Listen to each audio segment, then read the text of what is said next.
ప్రభు అయిన యేసు క్రీస్తు నామములో ప్రేమపూర్వకమైన వందనాలండి. అందరికీ వందనాలు. ఇర్మియా గ్రంథం 17వ అధ్యాయం 8వ వచనం. అసలు ఈ మాట తెలియని వారంటూ ఇంచుమించుగా ఎవరు ఉండరు బైబిల్ చదివేవాళ్ళు.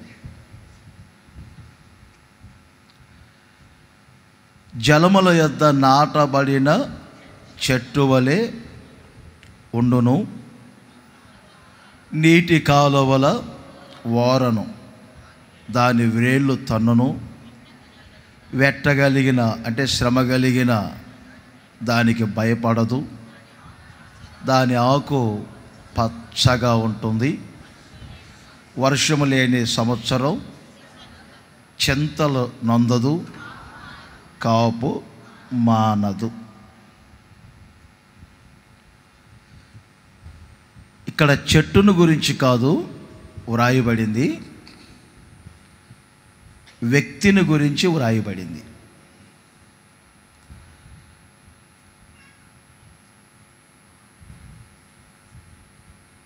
శ్రమ కలిగిన భయపడని ఒక జీవితం, చింత నొందని జీవితం, ఎప్పుడు పచ్చగా ఉండే జీవితం, కాపు మానని ఫలభరితముగా ఉండే జీవితం. ఇక్కడ 4 విధములైన జీవితాలు, అనుభవాలు. వెట్టగలిగిన అంటే ఎండ అనేది బైబిల్ పరంగా శ్రమ, బాధ. ఎన్ని శ్రమలు వచ్చినా భయపడని ఒక జీవితం. అంతేకాదు, ఎప్పుడు పచ్చగా ఉండే జీవితం. చింతలు అనుకుంటూ వెళ్తారు కదా కొంతమంది, ఆ చింతలు లేని జీవితం. ఒక సీజన్లో ఫలాలుండి ఒక సీజన్లో ఫలములు లేని చెట్లు వలె కాదు, నిత్యము ఫలములు కలిగిన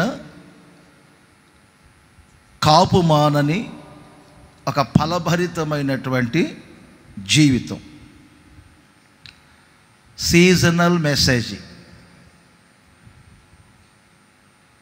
ఎక్కడ చూసినా వర్షాలు. ఆ పాత రోజుల్లో నాకు ఒక బుద్ధి ఉండేది. మంచు పడేటప్పుడు మంచు ప్రసంగం చేసేవాడిని, వర్షం పడేటప్పుడు వర్షం ప్రసంగం చేసేవాడిని, ఎండప్పుడేమో ఎండ ప్రసంగం చేసేవాడిని, చలిప్పుడేమో చలి ప్రసంగం చేసేవాడిని. ఎందుకంటే ప్రజలందరూ ఆ కోవలో ఉండరు కాబట్టి అందరికీ కొంచెం బాగా రీచ్ అయ్యిందని అలా చెప్తూ ఉండేవాడిని. ఇప్పుడు కూడా ఒక సీజన్ మెసేజ్ లాగా చెప్తాను. మెసేజ్ టైటిల్ ఏంటంటే జలములు. చెప్పండి ఏంటి? జలములు. జలగ్ కాదు, జలములు అనండి అందరూ. జలములు అంటే వాటర్స్ అంటారు, వాటర్ అంటారు. వాటర్స్ ఎందుకు, వాటర్ అందాం. జలములు అంటే ఇంగ్లీష్లో వాటర్ అంటే నీళ్ళు అని అర్థం. జలములు అంటే పెద్ద మరమేం కాదు, నీళ్ళు అని అర్థం. జలములు రకరకాలుగా బైబిల్లో పోల్చబడి ఉంటాయి. ఆయా చోట్ల మనుషులకు పోల్చబడింది. జలములు అనేవి మనుషులకు పోల్చబడి ఉంటాయి. ఇంక కొన్ని చోట్లేమో అసలు మన ప్రభు అయిన యేసు క్రీస్తుకు పోల్చబడి ఉంటాయి. నేను కదా జీవజలపు ఓటను అని అంటారు ఆయన. కొన్ని చోట్ల జలములు మైనస్గా, వ్యతిరేకంగా కూడా పోల్చబడి, భక్తిహీనులు నీటి వరదల వలె, జలముల వలె ఉంటారు. దాని మైలను, జలములు ఎప్పుడు సముద్రంలో పొంగి పొంగి పొంగి దాని మైలను మురికినంతా ఒడ్డుకు తీసుకొని వచ్చినట్లుగా, పైకి తేలు వేసినట్లుగా భక్తిహీనులు అలా ఉంటారు అని కొన్ని చోట్ల మైనస్ కూడా పోల్చబడి ఉంటాయి. జలముల యొద్ద నాటబడిన చెట్టు అంటే కొన్ని ఆశీర్వాదపు ఆత్మీయతకు సంబంధించిన జలములు బైబిల్లో వ్రాయబడి, ఆ అనుభవాలలో మీ జీవితం స్థిరపడాలి. ఆ అనుభవాలలో మీరు కట్టబడాలి. ఇప్పుడు ఆదికాండంలో 49వ అధ్యాయం 25వ వచనంలో జలముల యొక్క దీవెనలు అని వ్రాయబడింది. ఎవరి మీదకి వచ్చాయి? యోసేపు తల మీదకి వచ్చాయి. ఏ దీవెనలు? జలముల దీవెనలు. జలముల దీవెనలు. సరిగ్గా వినండి, మీకు అర్థమవుతుంది. ఈ సంపూర్ణ రాత్రి ఉపవాస ప్రార్థనలో జలముల యొద్ద నాటబడినటువంటి ఒక చెట్టు, మరలా చెప్తున్నా, జలముల యొద్ద నాటబడినటువంటి ఒక చెట్టు ఏ విధముగా ఎండకు భయపడకుండా, చింత నొందకుండా, ఎప్పుడు పచ్చగా ఉంటూ, ఎప్పుడు ఫలములు కలిగిన అనుభవంలో ఫలభరితముగా ఉంటుందో, అలాంటి జీవితాన్ని ఈ సంపూర్ణ రాత్రి ఉపవాస ప్రార్థనలో నా దేవుడు మీకు కలగజేయునుగాక. ఇంకొంచెం సాగదీయొచ్చుగా. ఆమేన్. అది మీకు పోయే కాలం రాను అంటే అనకూడదు, ఆశీర్వాదపు మాటే కదా. జలముల యొక్క దీవెనలు చెప్పండి. జలముల యొక్క దీవెనలు. ఏ దీవెనలు? జలముల యొక్క దీవెనలు.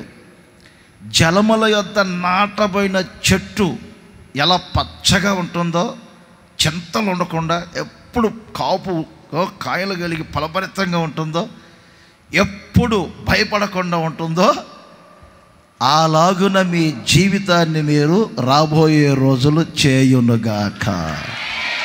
ఇప్పుడు చేతులు ఊపుతూ చెప్పండి గట్టిగా, హల్లెలూయా. జలముల యొద్ద నాటబడిన చెట్టుగా ఉందురు అని ప్రక్కనలో చెప్పండి అందరూ. ఇంకొకసారి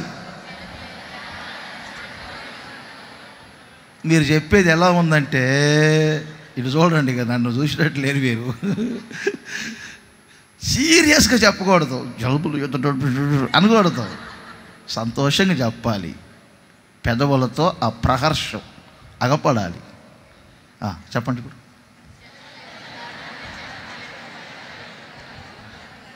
ఆహా, ఏమి స్మైలో మీ స్మైలు. మీ నోటి నిండా నవ్వు ఉండునుగాక.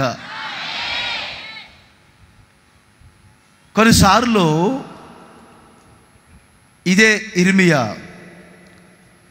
గ్రంథంలో కొన్ని మాటలు జాగ్రత్తగా వినాలి. 15వ అధ్యాయం 18వ వచనం చాలా జాగ్రత్తగా వినండి. చాలా కొద్దిగానే చెప్తాను మీకు దేవుని మాటలు. 18, నా బాధ ఎలా ఎడతెగనిదాయను, నా గాయము ఎలా ఘోరమైనదాయను.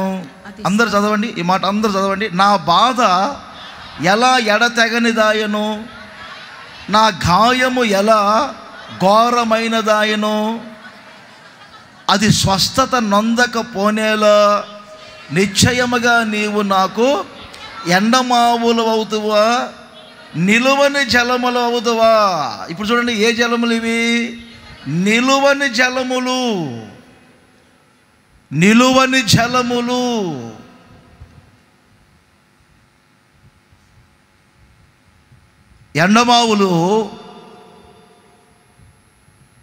ఎండమావులను చూసే దుప్పి అవి నీటి వాగులు అనుకొని ఆ ఎండమావులను చూసి, బాగా చదువుకునే వారు తెలుసు, వేసవి రోజుల్లో ఆ ఎండకి ఆ ఎండ పొడలో నీటి దారుల్లా కనపడుతుంటాయి. అడవిలో ఉన్నటువంటి ఒక దుప్పి అవి నీళ్లు అనుకొని ఆ ఎండమావులను చూసి ఇటు కనపడగానే ఇటు పరిగెడుతూ ఉంటుంది, తప్పించిపోతూ. ఇటు కనపడగానే ఇటు పరిగెడుతూ ఉంటుంది, ఇటు కనపడగానే ఇటు పరిగెడుతూ ఉంటుంది. ఎటు పరిగెత్తినా దానికి ఆ జలములు కనపడట్లేదు, ఆ నీటి దార కనపడటం లేదు. కనపడతేమో ఇటు పరిగెత్తుతుంది ఆశతో, కానీ పరిగెత్తటం లేదు, దొరకలేదు. ఇటు పరిగెత్తుతుంది ఆ దుప్పి, ఇటు పరిగెత్తితే అక్కడ పరిగెత్తగానే మాయమైపోతుంది, ఇటు పరిగెత్తగానే ఇక్కడ మాయమైపోతున్నాయి, ఇటు పరిగెత్తగానే ఇటు మాయమైపోతున్నాయి. కీర్తనాకారుడు దాన్ని ఇంకొక విధంగా పోల్చాడు. దాన్ని మనం ప్రక్కన పెడదాం. ఈ వాక్య ప్రకారంగా కొంచెం మనం ఆలోచన చేస్తే కొన్ని ఆశీర్వాదాలు కనబడినట్లుగానే ఉంటున్నాయి, అవి మాయగా మారిపోతున్నాయి. మీరు ఆలోచన చేయండి, దేవుడు ఎండమావుల్లాగా ఉండటం ఏమిటి? చాలామందికి దేవుడు ఎండమావుల్లాగా ఉన్నారు. అనేక సార్లు ఈ సంపూర్ణ రాత్రి ఉపవాస ప్రార్థనకు వచ్చాను, ఇంకా నా మూయబడిన గర్భం తెరవబడలేదే అనేవాళ్ళు లేకపోలేదు. ఆశతో వచ్చాను, నిరాశగా వెళ్తున్నాను అని చెప్పుకునే వాళ్ళు లేకపోలేదు. దేవుడు ఎండమావుల్లాగా ఆయన ఉండరు మీకు. ఇంకో మాట చెప్పనా, నిలువని జలములలాగా ఆయన ఉండరు. నిలువని జలములు. ఆశపడుతున్నారు ఆశీర్వాదం కావాలని, కానీ నిలవట్లేదు. సమాధానం కావాలని నిలవటం లేదు. ఒక శాంతికరంగా జీవించాలనుకుంటున్నారు, కానీ నిలవటం లేదు. ఆరోగ్యంగా ఉండాలి అనుకుంటున్నారు, కానీ ఆ ఆరోగ్యాన్ని పొందలేకపోతున్నారు.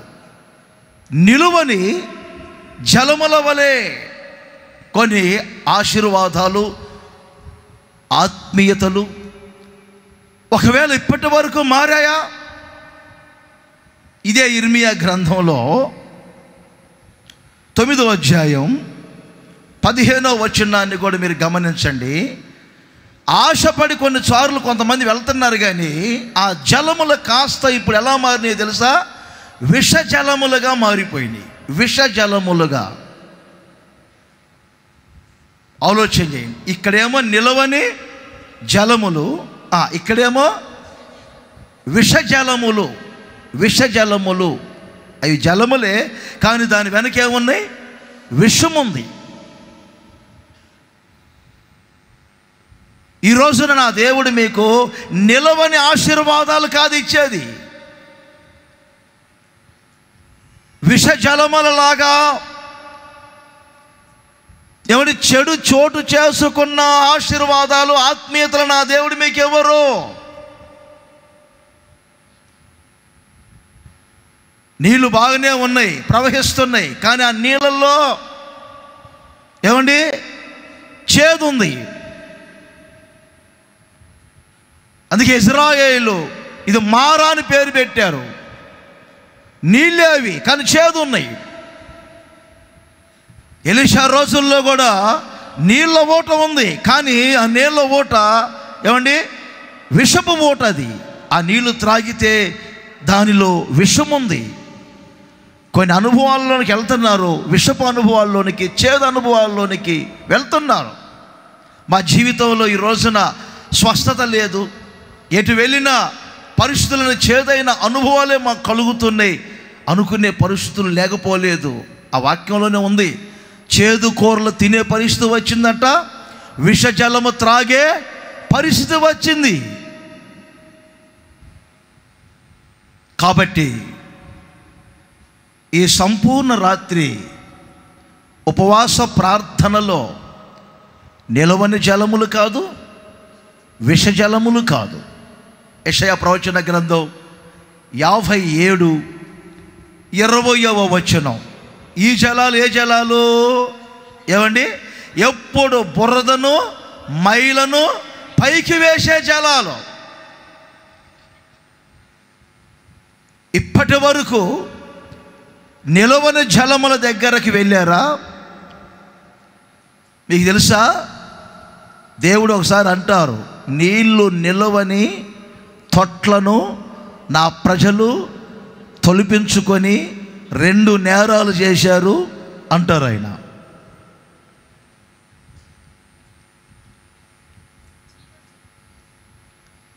నిలవని జలాలు, విషపు జలాలు. ఇప్పుడు ఏ జలం ఇది? బురదను మైలను బయటికి వేస్తూ ఉంటాయి. కొంతమంది చూడండి, వాళ్ళ నోళ్ళు చూడండి, వాళ్ళ నోట్లో నుంచి ఎప్పుడు బురద ఈ మైల బయటకు వస్తూ ఉంటుంది. ఎప్పుడు కాసేపు అయితేనే కొంతమంది స్తంభాలు అనుకొని నిద్రపోతూ ఉంటారు, వాళ్ళ నోళ్ళలోనేమో బయటకు వచ్చింది అనుకోండి, అదొక టైప్ అనుకోండి. కొంతమంది నోళ్ళలో ఎప్పుడు చూడండి భక్తిహీనులు, ఆ భక్తిహీనుల నోళ్ళలో ఎప్పుడు బురద బయటకు వస్తూ ఉంటుంది. ఎప్పుడు చూడు ఏమండి, మైల బయటకు వస్తుంది, మురికి బయటకు వస్తూ ఉంటుంది. మురికి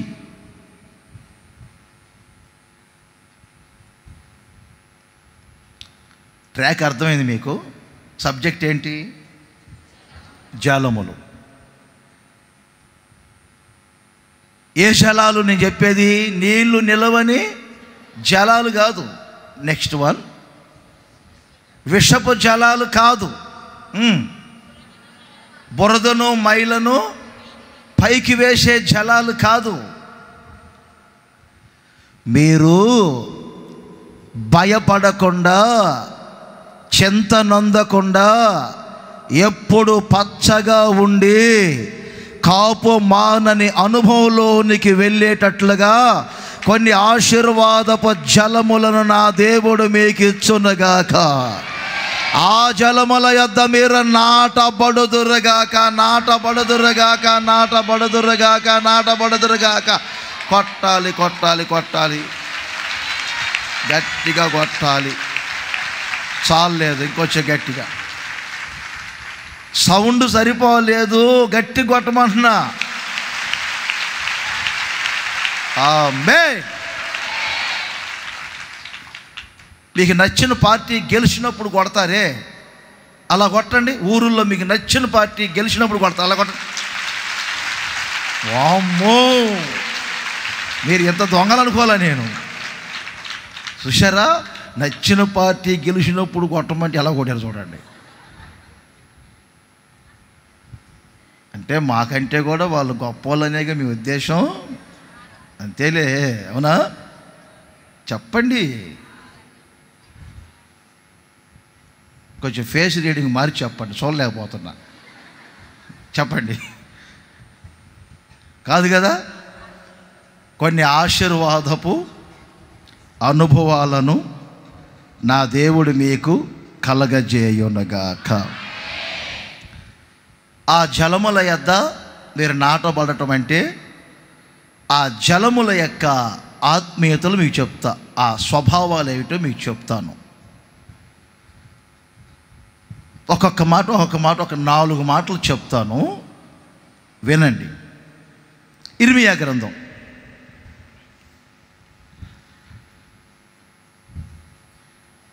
18వ అధ్యాయం.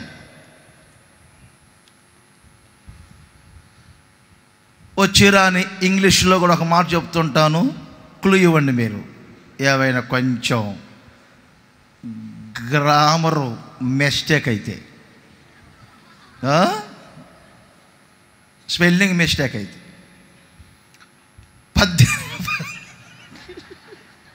18, 14 అందరూ చూడాలి. లెబానోను పొలములో వీళ్ళ చేత చదివేస్తాను, కొంచెం ఆగండి. క్లిక్ అవుతుంది బాగా వీళ్ళు చదువుతుంటే. మీరు చదువుతారు బాగా, కాకుంటే నా ప్రసంగాన్ని వెనక్కి లాగుతుంటారు మీరు. అందుకని లెబానోను పొలములోని బండ మీద హిమముండుట మానున, దూరము నుండి పారుచున్న, అలా అనకూడదు అమ్మా, దూరము నుండి పారుచున్న చల్లని జలములు. ఏ జలములు? Cold water.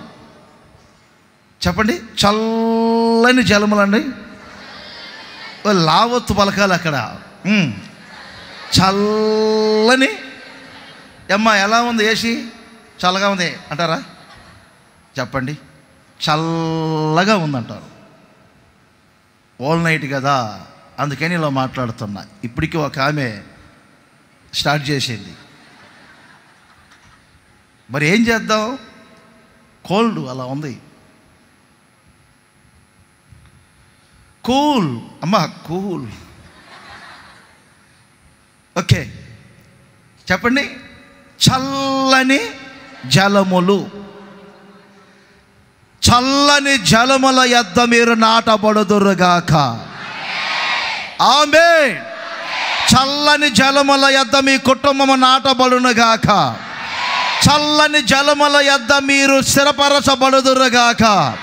ఈ సంపూర్ణ రాత్రి ఉపవాస ప్రార్థనలో చల్లని జలముల యొద్ద మీరు నాటబడిన చెట్టు వలె ఉండబోతున్నారు, వ్యక్తుల వలె ఉండబోతున్నారు.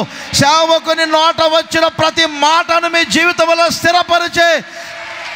స్థిరపరచగల సర్వశక్తి కలిగిన దేవుడు యేసు. చల్లని జలములు.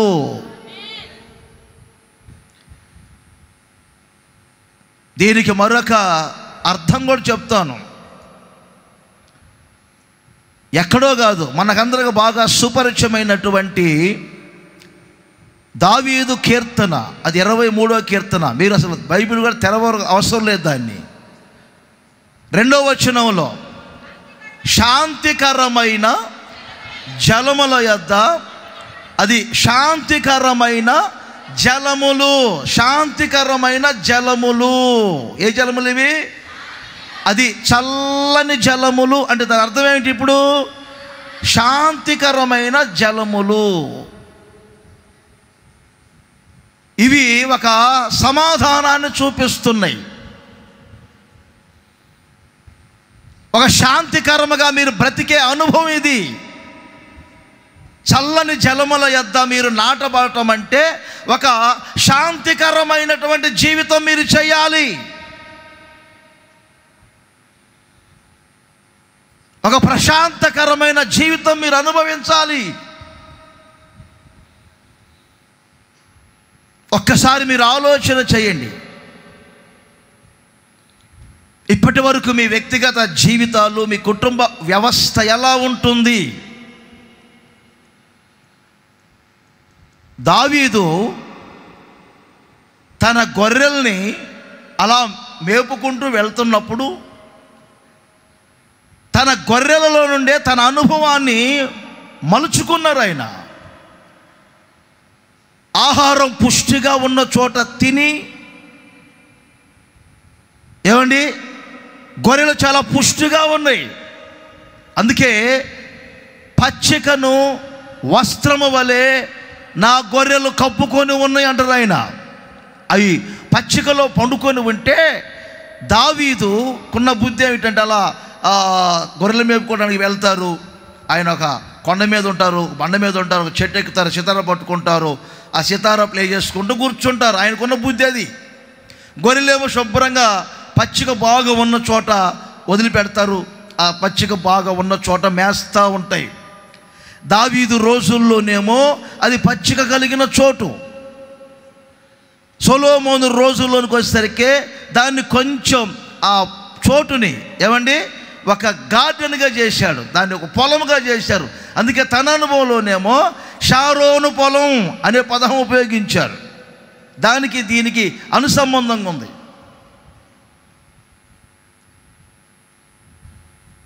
ఆయన సాయంకాలానికి తన గొర్రెలను చూస్తే గొర్రెలు కనపడటం లేదు. ఆ గొర్రెలన్నీ పచ్చికలో కప్పబడి ఉన్నాయి. తర్వాత చదువుకోనండి, 65వ కీర్తనలో ఉంటాయి నేను చెప్పే మాటలు. తర్వాత చదువుకోమన్నాను కదా. ఓ ప్రక్కనేమో ఆహారాన్ని సమృద్ధిగా తిని, మరొక ప్రక్కనేమో చక్కగా ఏమండి జలముల యొక్క ఆ నీళ్ళను త్రాగి తన గొర్రెలు ఎప్పుడు ప్రశాంతముగా ఉంటున్నాయి, పుష్టిగా ఉంటున్నాయి, ప్రశాంతంగా ఉంటున్నాయి, పుష్టిగా ఉంటున్నాయి, ప్రశాంతముగా ఉన్నప్పుడు ఆ గొర్రెలను చూసి తనలో ఇప్పుడు ఈ అనుభవాన్ని పోల్చుకుంటూ ఉన్నారు. ఏమనంటే, ప్రభువా నీవు కూడా నన్ను పచ్చిక కలిగిన చోటు, దేవుని వాక్యము సమృద్ధిగా ఉన్న చోట నన్ను నా కుటుంబాన్ని స్థిరపరిచావయ్యా. అంతేకాదు ఇప్పుడు నా బ్రతుకుని ఎలా మార్చారంటే మీరు సమాధానకరముగా చేశారు, శాంతికరముగా మార్చారు.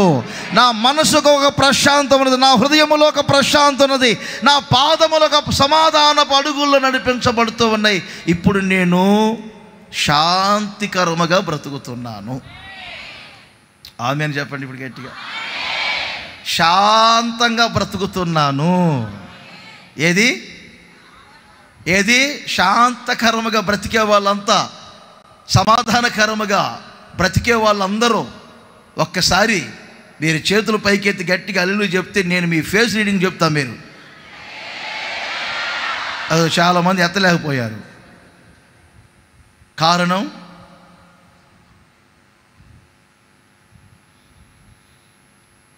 చల్లని జలముల యొద్ద ఇంకా మీరు నాటబడలేదు. చల్లని జలముల యొక్క అనుభవం మీకు రాలేదు. విశ్వసించండి, చల్లని జలముల వలె నా దేవుడు ఈ సంపూర్ణ రాత్రి ఉపవాస ప్రార్థనలో మీ జీవితములో అద్భుతం చేయబోతూ ఉన్నారు. ఆశ్చర్య కార్యములు చేయబోతూ ఉన్నారు. సూచక క్రియలు, శక్తి కలిగిన కార్యములు చేయబోతూ ఉన్నారు. దీనికి అనుసంబంధంగా మాట చెప్పిన వ్యతిరేక పదం ఒకటి ఉంటుంది. పరమగీతం 4వ అధ్యాయం 5వ వచనంలో ఇక్కడ షులమితి, సొలొమోన్ ఇద్దరు చెప్పుకున్న ఒక మంచి మాట ఏమిటి తెలుసా? కాదు కింద మాట, ఎండ చల్లారి. ఇప్పుడు చెప్పండి అందరూ, ఈ ఎండ అంటే ఏమని చెప్పాను నేను? శ్రమ, బాధ. అర్థమైందా? ఎండ చల్లారింది. హలో, ఈ సంపూర్ణ రాత్రి ఉపవాస ప్రార్థనలోనికి వచ్చిన వారులారా, ఎండ అనే శ్రమ చల్లారిపోయింది. విశ్వసించండి, నా నోట ప్రభు ఉంచిన మాట మీ జీవితంలో నెరవేర్చబడబోతుంది. సేవకుడి నోట వచ్చే మాటను రూఢీపరిచే దేవుడు నేను ప్రకటించు నజరేయుడైన యేసు. మీ జీవితాలను చదువుతున్న వ్యక్తిని కనుక, మీ కుటుంబ వ్యవస్థ పరిస్థితి ఏమిటో మాకు తెలుసు కనుక, నా హృదయం అనే పలక మీద మీ చరిత్రలు, మీ కుటుంబ పరిస్థితులన్నింటినీ మా మీద పెడతాడు కనుక, ప్రార్థనా పూర్వకంగా ఈ రాత్రి ఇక్కడ నిలబడినప్పుడు ప్రభు ఇచ్చిన వర్తమానం, ఎండ చల్లారింది, ఎండ చల్లారింది. ఇక మీ జీవితంలో శ్రమ కనబడదు. మీ దుఃఖము నిట్టూర్పులు ఎగిరిపోతున్నాయి. ఆకోరు లోయను గొర్రెల పరుండు విశ్రమ స్థలముగా మార్చే దేవుడు, నిరీక్షణ ద్వారముగా మార్చే దేవుడు, శక్తి కలిగిన దేవుడు ఈ రాత్రి మీ జీవితంలో అద్భుత కార్యములు జరిగించునుగాక. అందరూ చెప్పండి, పక్కన చెప్పండి, ఎండ చల్లారింది, ఎండ చల్లారింది. ఇక చూడాలన్నా మీకు శ్రమలు కనబడు, ఇబ్బందులు కనబడు, కష్టాలు కనబడు, మీ దుఃఖము నిట్టూర్పులు యేసు నామములో ఎగిరిపోవునుగాక, ఎగిరిపోవునుగాక. ఆజ్ఞాపిస్తున్నాను, ఆజ్ఞాపిస్తున్నాను, యేసు నామములో ఆజ్ఞాపిస్తున్నాను, ఆజ్ఞాపిస్తున్నాను, ఆజ్ఞాపిస్తున్నాను. యేసు నామములో విడుదల. ఇక శాంతికరమైన జీవితాన్ని మీరు చేయబోతూ ఉన్నారు. చప్పట్లు కూడా సంతోషించండి, అనుభవించండి. యేసు నామములో చల్లని జలములు, చల్లని జలములు, చల్లని జలములు, శాంతికరమైన జలముల యొక్క అనుభవాలను నా దేవుడు మీకు ఇచ్చునగాక, ఇచ్చునగాక, ఇచ్చునగాక, ఇచ్చునగాక. ఆమేన్. ఇంకొక 3 రెఫరెన్స్లు ఇస్తాను. ఆదికాండంలో మనకు తెలుసు 3:8 ఉంటుంది. ఏ పూట దేవుడు సంచరించుచు తన స్వరాన్ని వినిపింపజేశారు. వినండి, ఆ చల్లదనములో ఉన్న ఆ ఇంపు ఎలా ఉంటుంది తెలుసా అండి? ఆ చల్లదనములో, వేడితనంలో కాదండోయ్, ఆ చల్లదనములో నా దేవుడు ఏమంటే సంచరించుచున్న అడుగుల సవ్వడి మీరు వినబోతూ ఉన్నారు, వినబోతున్నారు, వినబోతున్నారు. ఆయన మెల్లని స్వరాన్ని వినబోతూ ఉన్నారు.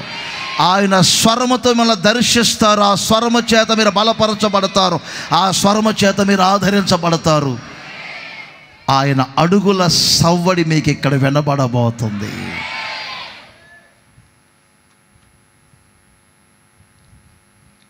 పీస్ఫుల్గా ఉండాల. ఒక ఆయన ఇంకొక ఆయన తీసుకొచ్చాడు. ఎప్పుడు 31వ తేదీ రాత్రి ఈ వాష్ నైట్ సర్వీస్ అప్పుడు ఆ ప్రార్థన చేసినప్పుడు జనాభా ఎక్కువ ఉంటారు కదా. ఆయన కొత్త ఆయన 3 సార్లు వచ్చారు. మనోళ్ళు ఒక్క తోపుడికి అంత దూరం వెళ్తున్నాడు స్తంభం దగ్గరికి. ఆయన ముందు చేయించుకున్నారు పాపం. ఈయన వెళ్ళు చేయించుకో అంటున్నారు. నేను ఇలా వస్తున్నాను పాపం, చేయి పెడదాం అనుకున్నాను. ఈ లోపల మనోళ్ళు ఎవరు వస్తున్నారు, నెట్టటం అంత దూరం వెళ్తున్నారు. అలా 3 సార్లు ఏనేమో వెళ్దాం అంటాడు ఆయనతో. నేను ఎన్ని గమనిస్తూనే ఉన్నా. ఆయన అంటారు ఇంకొకసారి ట్రై చేయటం. ఆయన అక్కడ నిలబడ్డారు. నేను చూస్తూనే ఉన్నా, ఒక చూపు వేశాను, ఓపికను పరీక్షిస్తున్నా. మరలా 4వసారి కూడా వస్తేను నెట్టారు. ఇక సరిగ్గా 2 గంటల సమయం. ఇక నాకు సాగిన వరకే లాగాలి కదా. మరలా ఎక్కువ సాగుతుందని చెప్పి లాగితే మరలా తెగితే ఇబ్బంది కదా. 5వసారి 6వసారి వచ్చారు. కావాలని నేను ఆయన దగ్గరకు తీసుకొని అలా నవ్వా, ఒక్క చూపేశా.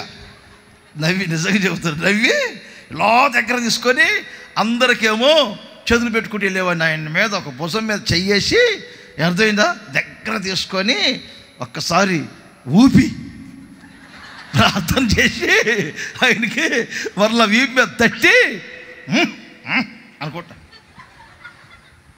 ఇక ఆయన గారు అక్కడ నిలబడడం మీరు నమ్మండి. ఆయన గారు తెచ్చిన ఆయన వెళ్దాం రా అంటే అటు నుండి ఇటు, ఇటు నుండి అటు, అటు నుండి ఇటు, ఇటు నుండి అటు, ప్రార్థనలు ముగించేంత వరకు నిలబడి నా మీద చూపేస్తూనే ఉండి ఆయన. అంతకుముందు ఒక్కసారి అన్న వ్యక్తి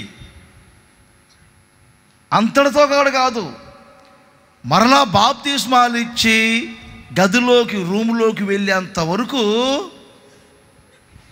నేను కావాలని అన్నా. ప్రశాంతంగా ఉండొచ్చు కదా. ఇప్పుడు చెప్పండి, కాల్చబడే చెట్టు మీద ఒక పక్షి కూడా వాలదు. ఆ చెట్టు క్రింద ఏది నీడ ఉండదు. అందుకని మీరు ఎలా ఉండాలి ఎప్పుడు, అదేనా చల్లదనంగా ఉండాలి. మీరు చెబుతారులేండి చల్లదనంగానే అనొద్దు. చల్లపూట ఓ ప్రక్కన కుటుంబం సంచరిస్తూ ఉంది, ఇంకో ప్రక్కన ఆ చల్లపూట దేవుడు సంచరించటమే కాదు, ఆయన సంచరిస్తున్న ఆ అడుగుల శబ్దాన్ని విన్నారు. అంతేకాదు ఆ సంచరిస్తూ ఉన్నటువంటి ఆ దేవుని స్వరాన్ని విన్నారు చల్లపూట. సామెతల్లో ఒక 2 వాక్యాలు మీకు దీనిలో చూపిస్తాను, ఒకే అధ్యాయంలో ఉంటాయి. ఈ చల్లదనములో చూడండి, సామెతలు 25:13 నమ్మకమైన దూత తనను పంపు వారికి కోతకాలపు మంచు అది కొద్దిగా లావత్తుని గట్టిగా పలకాలి మీరు. చల్లదనము వంటి వాడు తన యజమానుల హృదయమును తెప్పరిల్లజేయును. చల్లదనములో ఈ రాత్రి మీ హృదయముల తెప్పరిల్లునుగాక, సేద తీర్చబడునుగాక. నేను గాక గాక గాక అని ఊరికి అనకూడదు, మీరే ఆ మాటను స్పందించాలి. మంచు కాలపు కోతకాలపు మంచు చల్లదనము వంటి వారు అతడు ఏం చేస్తారట, తన యజమానుల హృదయములను తెప్పరిల్ల చేస్తారు. చల్లదనములో తెప్పరిల్లే అనుభవాలు ఉన్నాయి, సేద తీర్చబడే అనుభవాలు ఉన్నాయి. మీ ప్రాణాలు సేద తీర్చబడాలనే ఈ సంపూర్ణ రాత్రి ఉపవాస ప్రార్థన. మీ హృదయాలు తెప్పరిల్లాలి, బలపరచబడాలి, సేద తీర్చబడాలనే మీరు కూడా ప్రతికూల వాతావరణంలో కూడా ఈ రాత్రి ఈ చోటుకు వచ్చారు. వచ్చిన మీ అందరినీ నా ప్రభు చూస్తున్నారు. ఒక చల్లదనాన్ని మీకు కలగజేస్తున్నారు, ఒక శాంతికరమైన జీవితాన్ని మీకు ఇస్తున్నారు. ఆ శాంతికరమైన జీవితంలో మీరు దేవుని అడుగుల చవ్వడి వినబోతున్నారు, దేవుని స్వరాన్ని వినబోతున్నారు. అంతేకాదు మీ ప్రాణములు తెప్పరిల్లబోతున్నాయి. తెప్పరిల్లాలి. చేతులు ఊపుతూ చెప్పండి గట్టిగా, అనండి గట్టిగా. ఈ బ్రతికెందుకు? అలా అనుకునే వాళ్ళందరూ ఒకసారి గట్టిగా లేలి అని చెప్పండి. సంసోను కూడా అలాగే అనుకున్నాడు. న్యాయాధిపతుల గ్రంథంలో సంసోను కూడా అలాగే అనుకున్నారు. సంసోను సంగతి మీకు తెలుసు కదా, 15వ అధ్యాయంలో ఉంటుంది, తర్వాత చదువుకోనండి. పచ్చి గాడిద ఎముకతో 1000 మందిని చంపాడు. 1000 మందిని చంపినటువంటి సంసోను ఒంటరిగా బండ సందుల్లోనికి వెళ్ళి దాక్కున్నాడు. బాగా దాహం వేస్తుంది, అలసట. 1000 మందిని చంపినారు, అలసట. సేద తీర్చబడలే తన ప్రాణం, ఉజ్జీవించబడలే తన ప్రాణం, తెప్పరిల్లలేదు సంసోను ప్రాణం. కుటుంబానికి దూరం అయ్యారు, బంధుమిత్రుల వర్గానికి దూరం అయ్యారు. ఆయన ఇలాగే ప్రార్థనలో ఉన్నారు. మీరు ఎలా సంపూర్ణ రాత్రి ఉపవాస ప్రార్థనకు వచ్చారో ఆయన కూడా ప్రార్థన చేస్తున్నారు. ఏమని ప్రార్థన చేస్తున్నారు? పచ్చి గాడిద ఎముకతో 1000 మందిని చంపి ఇజ్రాయేలందరినీ రక్షించిన తర్వాత నీ సేవకుని ఇప్పుడు నేను చనిపోవలసిందేనా?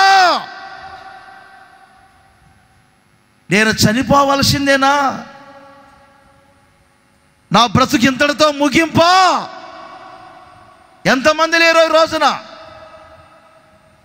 రోజులు లెక్క పెట్టుకునే వాళ్ళు ఉన్నారు, జీవితం మీద విరక్తి పుట్టిన వాళ్ళు ఉన్నారు, కాలగతులు ముగిసిపోతున్నాయేమో అనుకునే వాళ్ళు ఉన్నారు. ఒక్కసారి ఆలోచన చేయండి. నేను చనిపోవాల్సిందేనా?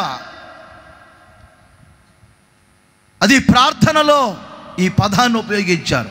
దేవుడు చనిపోయేటట్లు చేసే దేవుడు కాదు. మీరు ఆయన పోలిక, ఆయన స్వరూప్యం. ఎవరు నశించిపోవటం ఇష్టపడని నా దేవుడు ఒక గోతిని చీల్చగా అందులో నుంచి చల్లని నీరు అలా రాగా ఆ నీళ్ళను త్రాగిన వెంటనే ఆయన ప్రాణము తెప్పరిల్లి బ్రతికెను. తెప్పరిల్లి బ్రతికెను. ఆయన ప్రాణము సేద తీర్చబడింది. దేవునికి మహిమ కలుగునగాక. చల్లదనములో చెప్పండి, ప్రాణాలు చావుకి వెళ్ళిపోతున్నాయా? ప్రాణాల మీద విసుగు పుడుతుందా? ప్రాణాలు సేదతీర్చబడటం లేదా?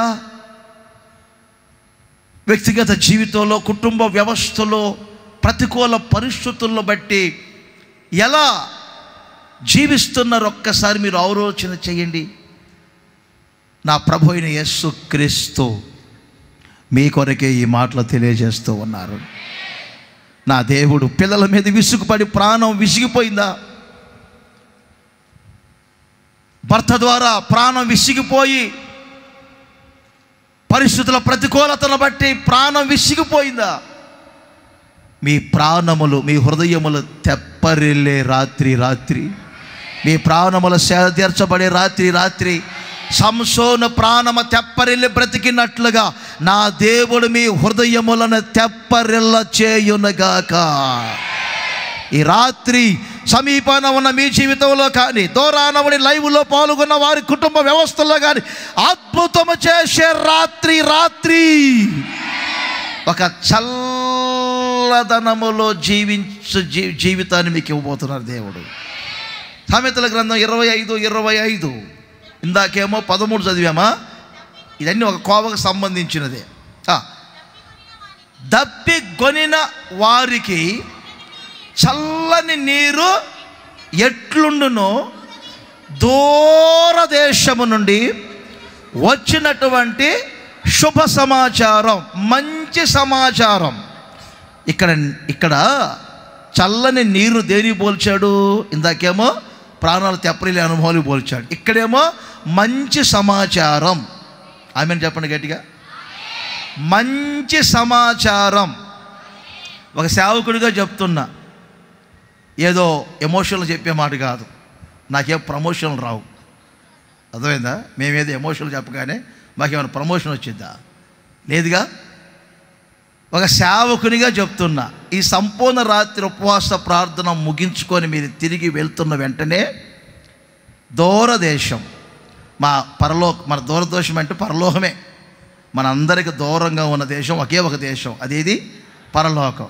పరలోకము నుంచి మీకు ఒక మంచి సమాచారం రాబోతుంది. జాబ్ కొరకు ప్రార్థన చేసుకుంటున్నారా? ఒక మంచి సమాచారం మీకు రాబోతుంది. పిల్లల్ని కాలేజీలో చేర్పించుకుందామని ప్రార్థనలో వచ్చారా? మీకు ఒక మంచి సమాచారం రాబోతుంది. స్వస్థలాల కొరకు వచ్చారా? ఇక్కడికి వస్తే కొనుక్కోవచ్చని ఒక మంచి సమాచారాన్ని మీరు వినబోతున్నారు. మంచి సమాచారాన్ని వినబోతున్నారు.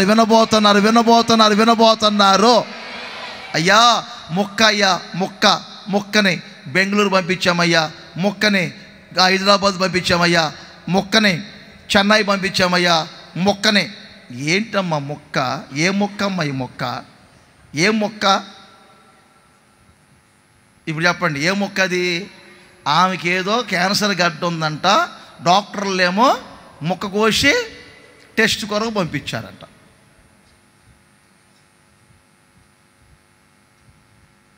మీరే కంగారు పడబాకండి, రిపోర్ట్లో ఏమొస్తుందో అని కంగారు పడబాకండి. ఒక మంచి గుడ్ న్యూస్ని మీరు వినబోతున్నారు అని చెప్పాడు. ఆమేన్ చెప్పండి గట్టిగా. ఆమేన్ పలకాలు గట్టిగా.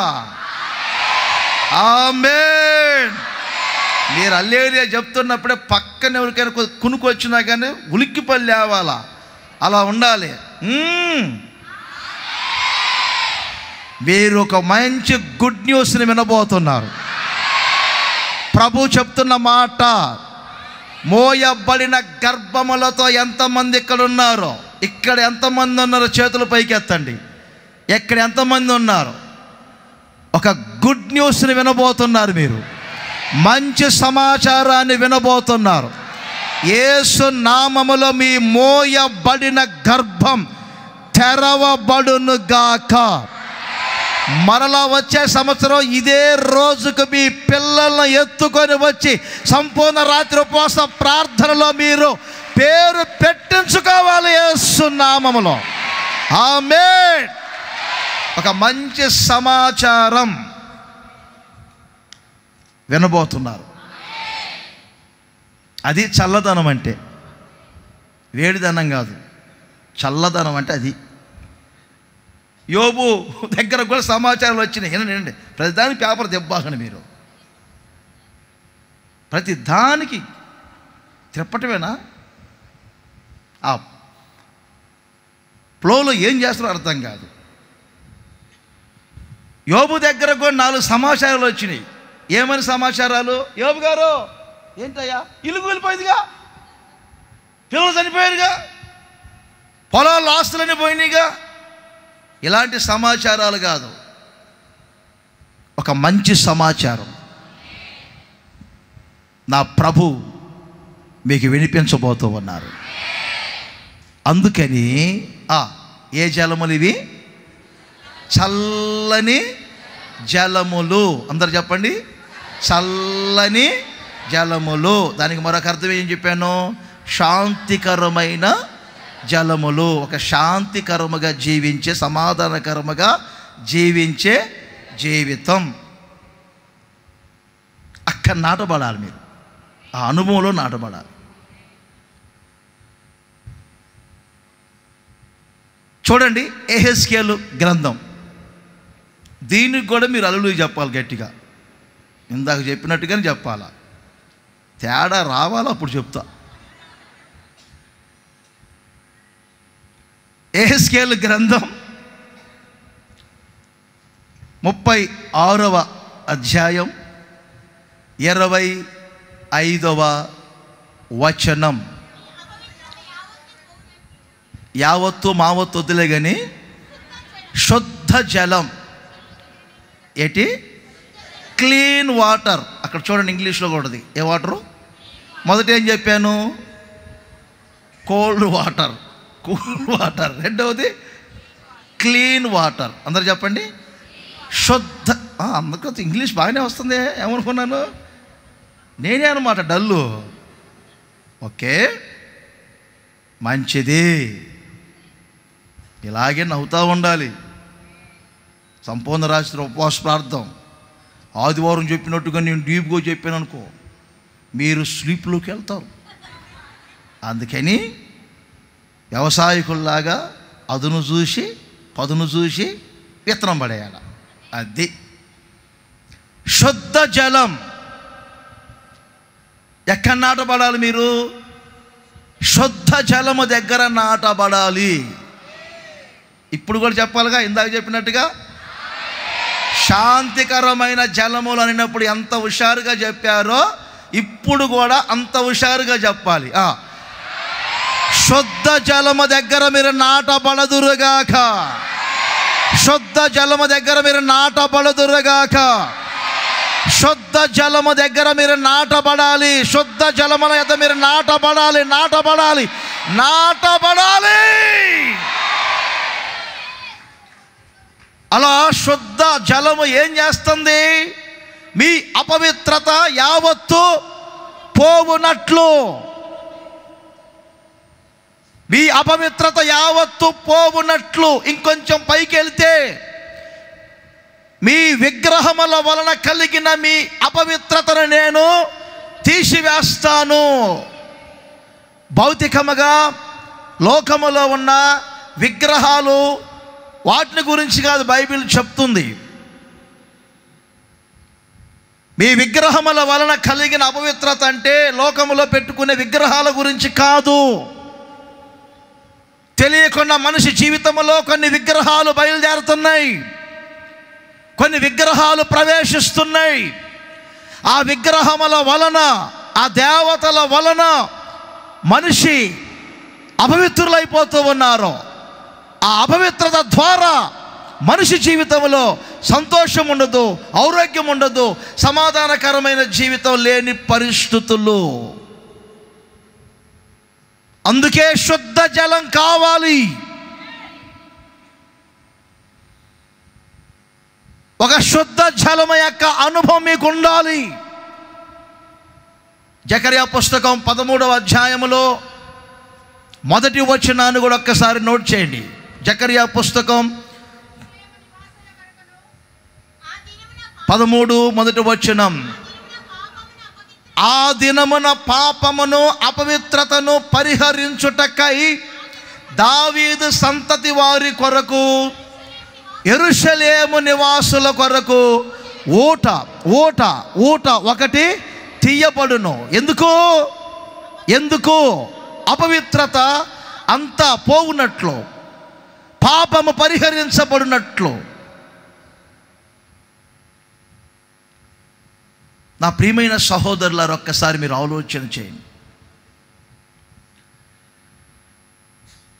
అపవిత్రత మనిషి జీవితంలో ప్రవేశిస్తే ఆ అపవిత్రత ఉన్న చోట అపవాది ఉండి వాళ్ళ జీవితాలను కలవరపరుస్తూ ఉంటాడు.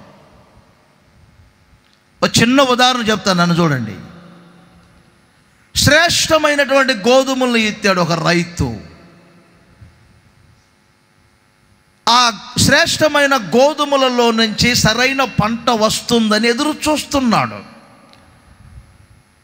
అక్కడికి మనుషులు కాచుకుంటూనే ఉన్నారు. మనుషులు ఎప్పుడైతే నిద్రించారో శత్రువు వచ్చి గురుగులు విత్తాడు. ఇప్పుడు పొలమంతా కూడా గోధుమలతో పాటు గురుగులు మొలిచాయి.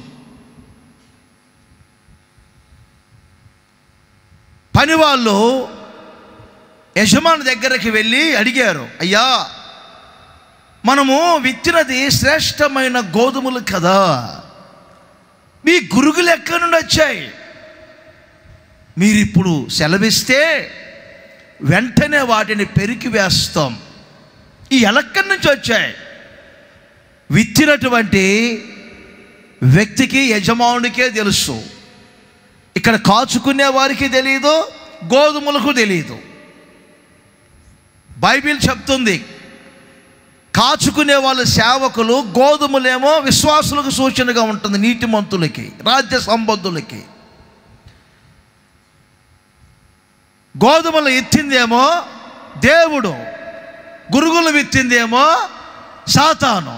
కొన్నిసార్లు చూడండి, పిల్లలు 4 రోజులు బాగుంటారు, ఆ 4 రోజుల తర్వాత స్వభావాల్లో మార్పు వచ్చినప్పుడు మీరు ఇలాగే చెప్తూ ఉంటారు. 10th క్లాస్ వరకు బాగున్నారు పిల్లలు, ఇంటర్ వరకు బాగానే ఉన్నారు, ఏటో అర్థం కావట్లేదు, ఈ 4 రోజుల నుండే స్వభావాల్లో మార్పులు వస్తున్నాయి అంటూ ఉంటారు. కారణం ఏమిటి?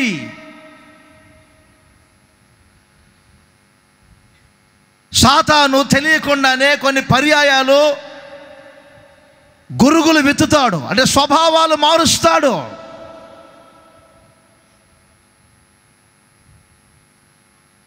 ఒక చిన్న విషయం చెప్తా. లాబాను యాకోబును వెంబడించటానికి కారణం ఏమిటి? ఒక్క చిన్న విషయం చెప్తున్నా. లాబానే అంటారు, నీ తండ్రి ఇంటి మీద నీకు వాంఛ ఉన్నప్పుడు వెళ్ళు, మీ నాన్నగారి దగ్గరికి వెళ్ళు, హెబ్రోనుకి వెళ్ళు, ప్రశాంతంగా హెబ్రోను సహవాసములో ముడిపడుండు.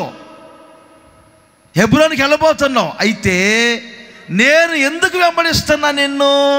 నాకు సంబంధించినటువంటి ఒక దేవత, ఒక విగ్రహం ఉంది, మీరు దొంగిలించారు. అంటే అర్థమైంది మీకు? ఒక చెడు స్వభావం వ్యక్తిలో ఉన్నప్పుడే సాతాను వస్తాడు.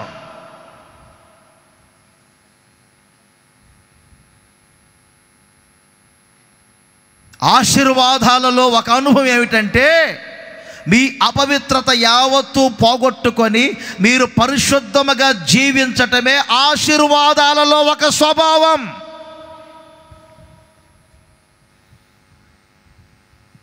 ప్రపంచములో ఒక గొప్ప కార్యం ఏమిటి తెలుసా? యాకోబును గురించి వ్రాయబడిన మాట.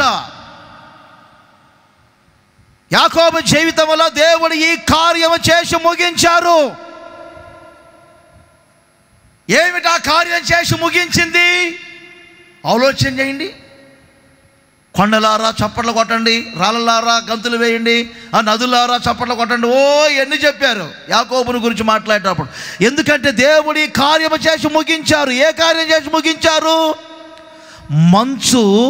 మంచు తొలగిపోవున్నట్లుగా యాకోబు పాపములన్నిటిని నేను తొలగించాను. యాకోబు యొక్క అపవిత్రత అంతటిని నేను తీసివేశాను గనుక ఆయన విమోచించారు, కార్యం చేశారు గనుక సంతోషించి ఆనందించని వాక్యం చెప్తుంది. ఒక ప్రక్కన సమాధానముగా శాంతికరంగా జీవించడమే కాదు, మరొక ప్రక్కన ఈ సంపూర్ణ రాత్రి ఉపవాస ప్రార్థనలో ఈ చోటికి మీరు ఏ అపవిత్రతతో వచ్చినా, అబద్ధాలు మాట్లాడుతూ ఇక్కడ ఒకవేళ ఉన్నా, స్మోకింగ్ చేసే వాళ్ళైనా, ఏమంటే డ్రింక్ చేసే త్రాగుబోతులైనా, వ్యభిచారులైనా, నరహంతకులైనా, ప్రేమ అనే ఊబిలో పడిపోయి జీవితాన్ని పాడు చేసుకుంటున్నా, వడ్డీ వ్యాపారాలు చేసి ఫైనాన్స్ బిజినెస్లు పెట్టి నష్టపోయి చివరికి చేసిన పాపాలను బట్టి నరక బాధలు అనుభవిస్తూ ఇది నా కర్మ, ఏమిటి ఇలా మారిపోతుంది నా బ్రతుకు అనుకుంటున్నారేమో. మీ అపవిత్రత యావత్తు తొలగిపోయి ఈ రాత్రి మీరు పరిశుద్ధ పరచబడినట్లుగా ప్రతి వారి అరికాలు మొదలుకొని తల వరకు ఉన్న అపవిత్రత అంతా తీసివేయబడినట్లుగా ఈ రాత్రి శుద్ధ జలమ యొక్క అనుభవాన్ని నా దేవుడు ప్రతి ఒక్కరికి ఇచ్చునుగాక. యేసుక్రీస్తు రక్తం ప్రతి ఒక్కరి మీద ప్రోక్షింపబడాలి. రాత్రి మిమ్మల్ని కలవరపరిచే పాపం తొలగిపోవాలి. మిమ్మల్ని ఆందోళన కలగజేస్తున్న పాపం తొలగిపోవాలి. రాత్రి పాప పునాదులు కదిలించబడాలి. పాప వేరు నరికి వేయబడాలి. రాత్రి చప్పట్లు కూడా అద్భుతం చేసే రాత్రిని అనుభవించండి. రాత్రి హల్లెలూయా, హల్లెలూయా, హల్లెలూయా. ఇంకా ఇంకా ఇంకా ఇంకా ఇంకా మీ బాహ్య పాపాలు, మీ అంతరంగ పాపాలన్నీ పోవున్నట్లుగా అదిగో శుద్ధ జలం యొక్క అనుభవాన్ని నా దేవుడు దయచేస్తున్నారు. పరిశుద్ధపరుస్తున్నారు, పవిత్రపరుస్తున్నారు. ప్రతి ఒక్కరిని మధ్యరాత్రి తెల్లవారుజామున, అదిగో మధ్యరాత్రి ప్రారంభించబడి తెల్లవారుజామున యాకోబు బ్రతుకును మార్చిన యేసు, యాకోబుని ఇజ్రాయేలుగా మార్చిన యేసు, తన మోసపు బ్రతుకునంతా తీసివేసిన యేసు మీకు ఒక శుద్ధ జలము అనుభవాన్ని కలగజేయబోతున్నారు. మీరు పరిశుద్ధపరచబడటమే శుద్ధ జలము యొక్క అనుభవం. మీరు పవిత్రముగా జీవించటమే శుద్ధ జలము యొక్క అనుభవము. ఇప్పుడు చేతులు ఊపుతూ చెప్పండి గట్టిగా హల్లెలూయా. ఇంకా పోవాలి, మురికి మొత్తం పోవాలి యేసునామం. ఆ కంపు పోవాలి యేసునామం. పోవాలి యేసు రక్తం. అదిగో ఒక శుద్ధ జలం అనుభవంగా మీరు మారిపోతున్నారు. శుద్ధ జలం అనుభవంగా మారిపోతున్నారు. మీరు ఇక్కడి నుంచి ఒక కొత్త జీవితాన్ని చేయబోతున్నారు. మీ చూపులు మారుతున్నాయి, మీ బ్రతుకు మారుతుంది, మీ మనసు మారుతుంది, మీ హృదయం మారిపోతుంది, మీ కుటుంబ వ్యవస్థే మారిపోతుంది. దేవుడు మీకు శుద్ధ జలము యొక్క అనుభవాన్ని కలగజేయునుగాక. శుద్ధ జలం అంటే ఏమిటి? ఇప్పుడు చెప్పండి. పరిశుద్ధపరచబడటమే, పవిత్రంగా జీవించటమే శుద్ధ జలం. ఇంకోసారి, చల్లని జలములు అంటే ఏం చెప్పాను? శాంతికరంగా సమాధానకరంగా బ్రతకటమే. రెండవది శుద్ధ జలం అంటే పవిత్రంగా బ్రతకటమే, పరిశుద్ధంగా జీవించటమే. పరిశుద్ధతలో ఉన్న ఆనందం, పరిశుద్ధతలో ఉన్నటువంటి ఆ సంతోషం, పరిశుద్ధతలో ఉన్నటువంటి ఏమండి ఆ నిజాయితీ కలగా జీవించటం, అది ఎంత తృప్తిగా ఉంటుంది అనుకున్నారు?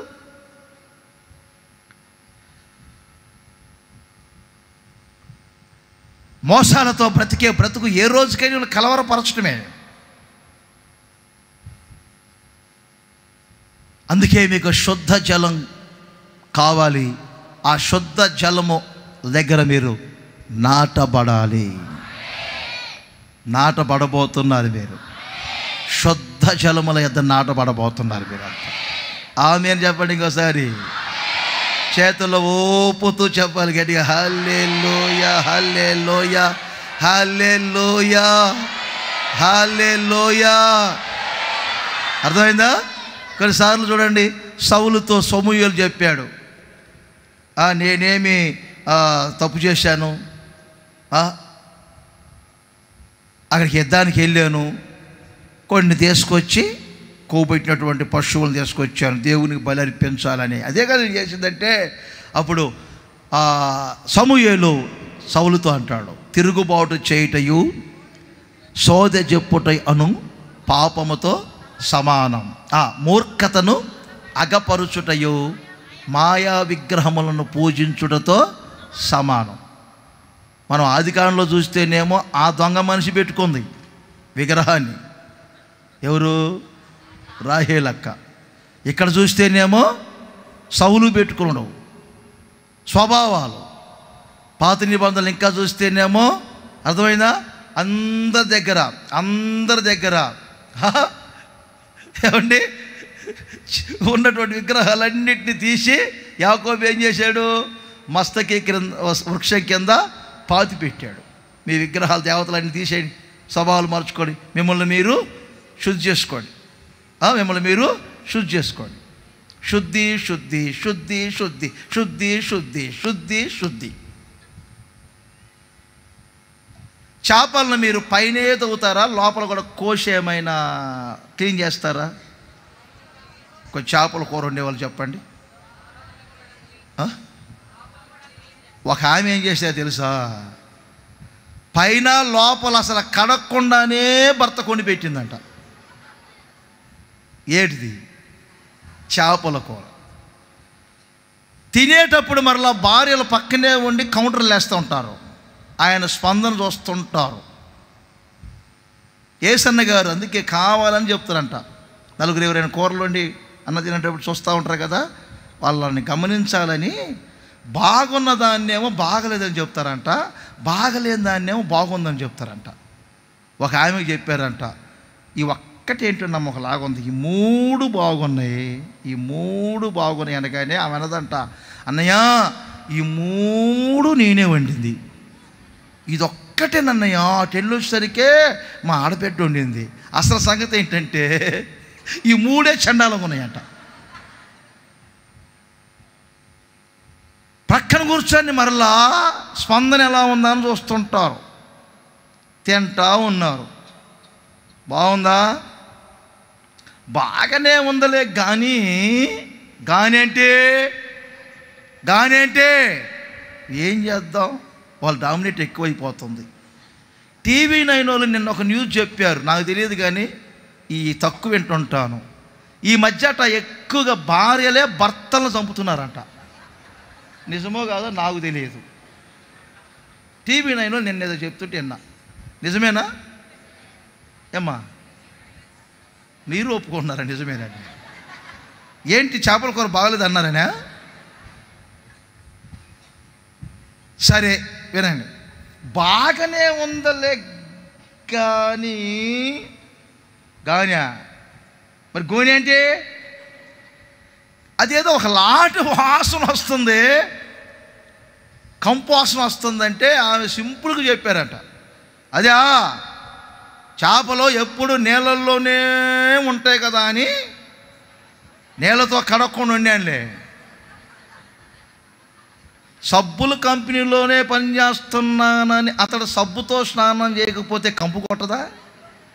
చేపలు ఎప్పుడు నీళ్ళల్లోనే ఉన్నాయి కదా అని చెప్పి నీళ్ళతో కడక్కపోతే కంపు రాదా?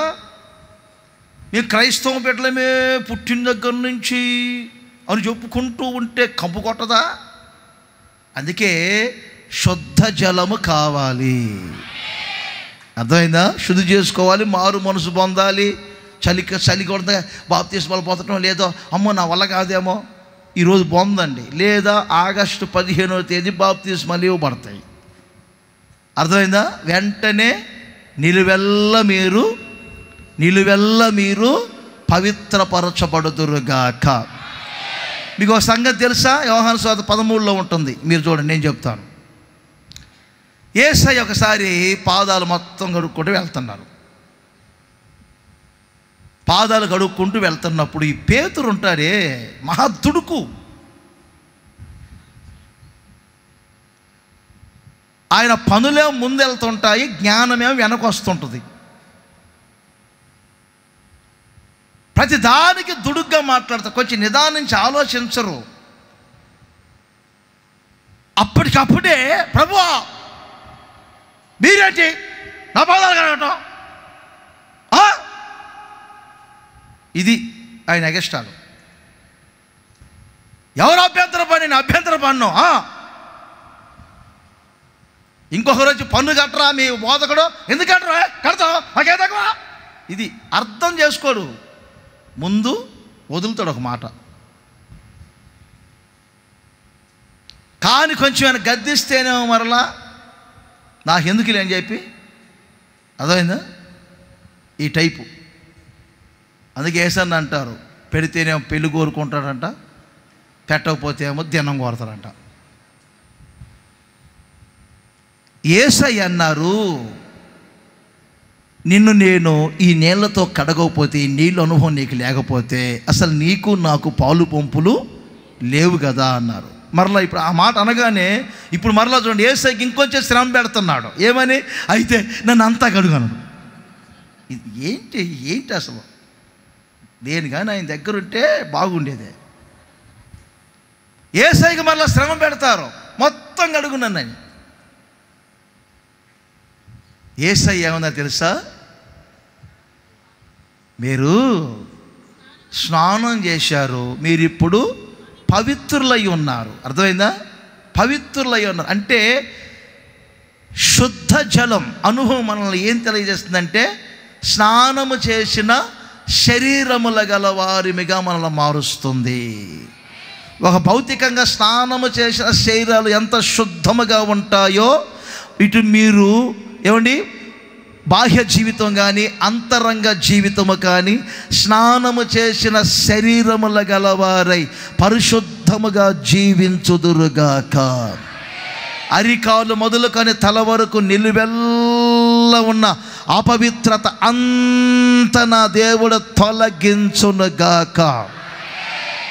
ఈ సంపూర్ణ రాత్రి ఉపవాస ప్రార్థన ముగించుకొని మీరు వెళ్ళేటప్పుడే మీలో ఒక గొప్ప మార్పు కలగబోతుంది. మీ గ్రామాలలో ఆ మార్పును అనేకులు చూడబోతూ ఉన్నారు. మీ పట్టణాలలో ఆ మార్పును చూడబోతున్నారు. మీ కుటుంబాలలో అనేకులు ఆ మార్పును చూడబోతున్నారు. మీరున్న సంఘాలలో ఆ మార్పును చూడబోతున్నారు. ఆమేన్ చెప్పండి. ఇర్మియా గ్రంథం 9వ అధ్యాయం మొదటి వచనం. ఇర్మియా గ్రంథం 9వ అధ్యాయం మొదటి వచనం. నా జనులలో హతులైనటువంటి వారిని గూర్చి నేను దివారాత్రము కన్నీరు విడుచుచు నేను దివారాత్రము కన్నీరు విడుచున్నట్లు నా తల జలమయముగాను నా కన్ను కన్నీళ్ళ ఓటగాను ఉండునుగాక. కన్నీళ్ళు అను జలములు చెప్పండి. టీర్ వాటర్, దానికి రెండు పదాలు ఉంటాయి మామూలుగా ఇంగ్లీష్లో. టీర్ వాటర్, కన్నీళ్ళు జలములు. కన్నీళ్ళు జలములు. బాగా ఆలోచించి. మొదటి ఏం చెప్పాను? చల్లని జలములు. రెండవది శుద్ధ జలములు. మూడవది కన్నీళ్ళు అను జలములు. కొంచెం ఆలోచన చేయండి. ఇందాక మిమ్మల్ని నడిపించేటప్పుడు కూడా అబ్రహాం పాస్టర్ గారు ఒక పదం వాడారు. మీ కన్నీళ్లను దేవుడు తన సముఖములో ఒక బుడ్డిలో దాచిపెట్టారు, దాచి ఉంచారు అనే ఒక పదాన్ని వారు వాడారు. ఒక మనిషికి చింతలేని జీవితం, పచ్చగా ఉండే జీవితం, కాపు మానని జీవితం, వెట్ట కలిగిన భయపడని ఒక జీవితం ఉండాలి అంటే ఒక క్రైస్తవునికి, ఒక సేవకునికైనా, ఒక క్రైస్తవురాలకైనా, క్రైస్తవులకైనా ఏమండి కన్నీరు కార్చే అనుభవం ఉండాలి.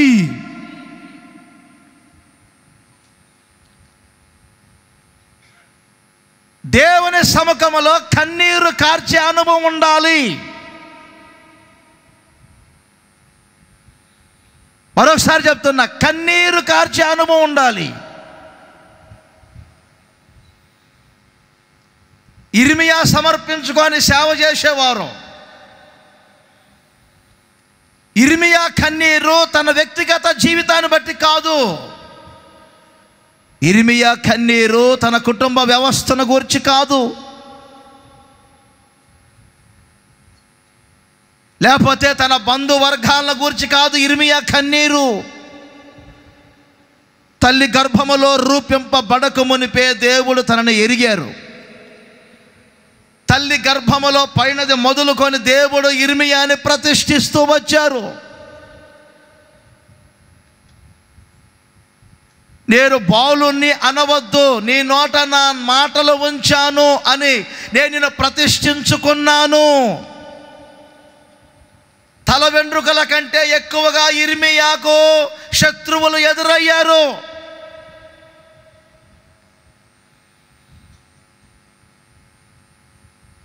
భయంకరమైనటువంటి నీరు లేని గోతిలో వేయబడిన రోజులున్నాయి,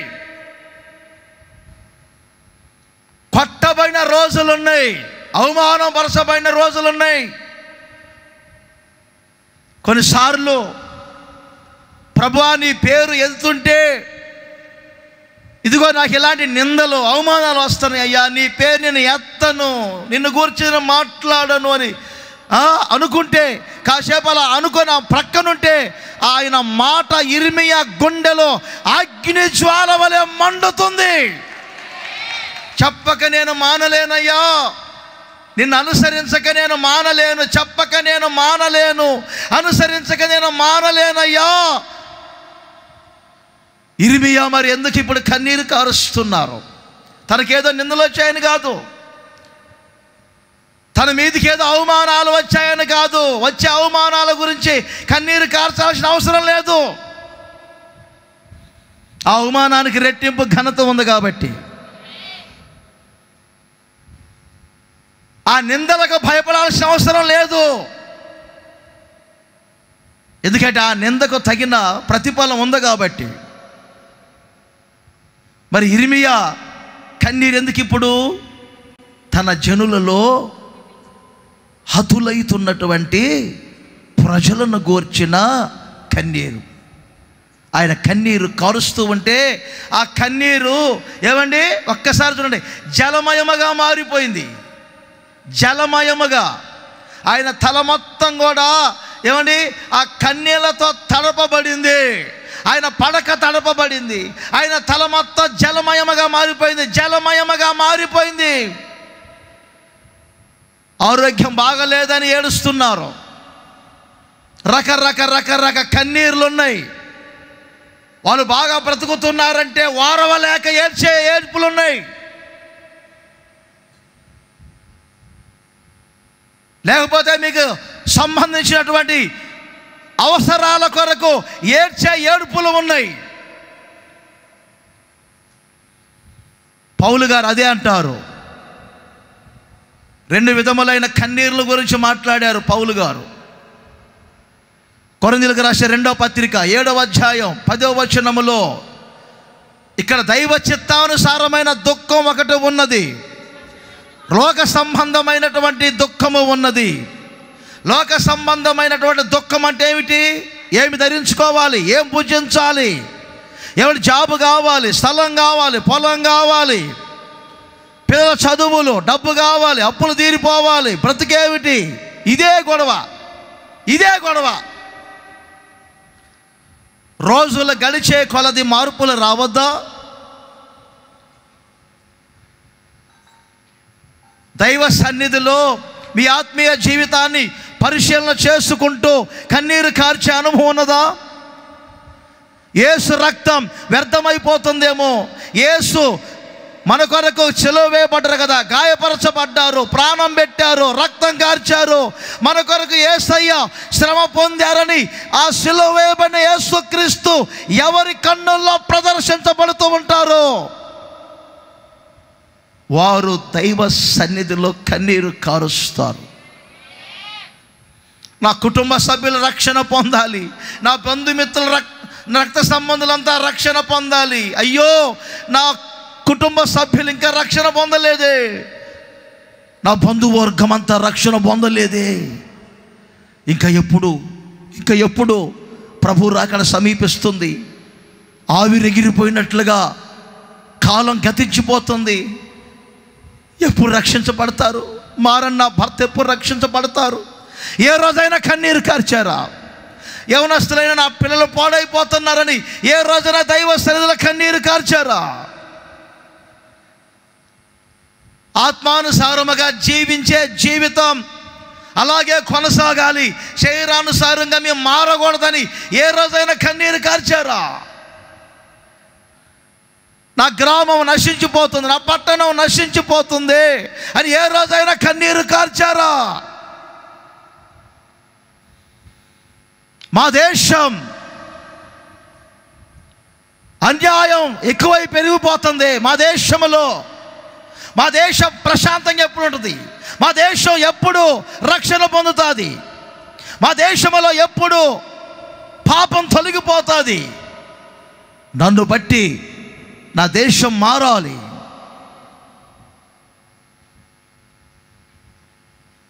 ఏ రోజైనా కన్నీరు కార్చిన అనుభవం ఉన్నదా? కన్నీళ్ళు అనే ఆ పదార్థం చాలా విలువైనది. 4 చుక్కలు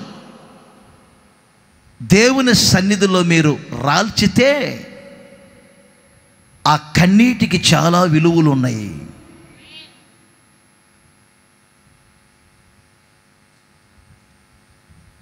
ప్రక్క నుండి చెప్పాలా, ఏడు ఏడు ఏడు ఏడు ఏడు అయ్యా ఏడు, ఎంతసేపు ఏడ్చమన్నా అంటారు తప్ప కళ్ళలో నీళ్ళే ఎయ్యి. నేను విశ్వాసిగా ఉన్నప్పుడు మా పాస్టర్ గారు చెప్పేవారు ఆయన్ని, రే ఎంత చెప్పినా నీకు కన్నీరు రావేంటి, కఠినుడా అందరు కళ్ళల్లో కన్నీళ్ళు పెట్టి ఏడ్చుకుంటా ఉంటే కళ్ళల్లో నీళ్ళు కఠినుడా అని 10 సార్లు అనేసరికి ఆదివారం ఆరాధనకు వచ్చినప్పుడు ఇతను ఏం చేశారు తెలుసా? 2 ఉల్లిపాయలు చెవులో పెట్టుకొని వచ్చాడు. నిజం, ఆడి పక్కన నేను కూర్చున్నా. సార్లు చెవులో చేస్తాడు, కళ్ళల్లో పెట్టుకో అని చెవులో పెట్టుకుంటాడు. ఏం మాయలు.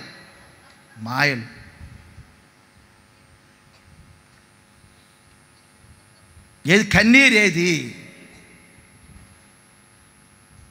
4 చుక్కల కన్నీరు రాల్చితే ఆ ఆశీర్వాదం వేరుగా ఉంటుంది. మీ ఆత్మీయ జీవితం ఎక్కడ ఫలభరితంగా మారుతుందో తెలుసా? కన్నీళ్ళనే జలములలో నాటబడాలి. కన్నీళ్ళనే జలములలో నాటబడాలి. హల్లెలూయా. మనం హాగర్ను చూస్తాం. నన్ను చూడండి, ముందు బైబిల్లో తెరవద్దు, మీరు చూడండి. హాగరు తన కుమారుడైన ఇస్మాయేలును గూర్చి కన్నీరు కార్చారు. ఆమెను అడిగామనుకోండి, మనం ఎవరైనా ఇలా, ఏమ్మా నీ పేరేంటి? హాగర్ అండి. ఏంటి నువ్వు కన్నీరు కార్చావంట? అవునండి. ఏ? ఆ ఇంట్లో మోసపోయానండి. ఆ తర్వాత నేను అరణ్యాల పాలయ్యానండి, అనాదిగా మారానండి. ఆ మోసపోయిన ఇంట్లో నెల తిత్తి ఒకటి చేతికి ఇచ్చారండి. ఆ నీళ్ళు అయిపోయినాయండి. బాబు ఏమో నీళ్ళు నీళ్ళని ఏడుస్తున్నాడండి. ఏం చేయాలో అర్థం కాకండి ఆ బాబు ఏడుపును చూడలేక ఒక పొద కింద పడేశానండి. ఒక ప్రక్కన బాబు ఏడుపండి తట్టుకోలేకపోయిందండి. పేగు బంధం కదండి. ఆయన చూసరికి కళ్ళల్లో నీళ్ళు ఆగలేదండి. ఇదే చోట ఆ చూచుచున్న దేవుడని ఆయనకి పేరు పెట్టానండి. ఆ చూచుచున్న దేవుడు ఎక్కడ అని కన్నీరు కార్చి ప్రార్థన చేశానండి. కన్నీరు కార్చి నేను ప్రార్థన చేస్తున్నాను. ఒక ప్రక్కనేమో నా కుమారుడు కళ్ళల్లో కన్నీళ్ళు పెట్టుకుంటూ అతడు పెడుతున్నాడు మొర. ఒక ప్రక్కన నా కన్నీళ్లను, ఒక ప్రక్కన నా బిడ్డ పెట్టే మొరను దేవుడు ఆలకించారండి. ఆలకించిన దేవుడు ఏం చెప్పారు తెలుసా? దప్పిక తీర్చడమే కాదండి, నా సంతతికి ఒక వాగ్దానం ఇచ్చారండి. భూలోకములో నీ జనం ఎలా ఉంటారో తెలుసా? సముద్రపు ఇసుక రేణుల వలె వాళ్ళు విస్తరించబోతున్నారని చెప్పారండి. నా కన్నీళ్ళకి విలువలు ఉన్నాయి. చూశారండి?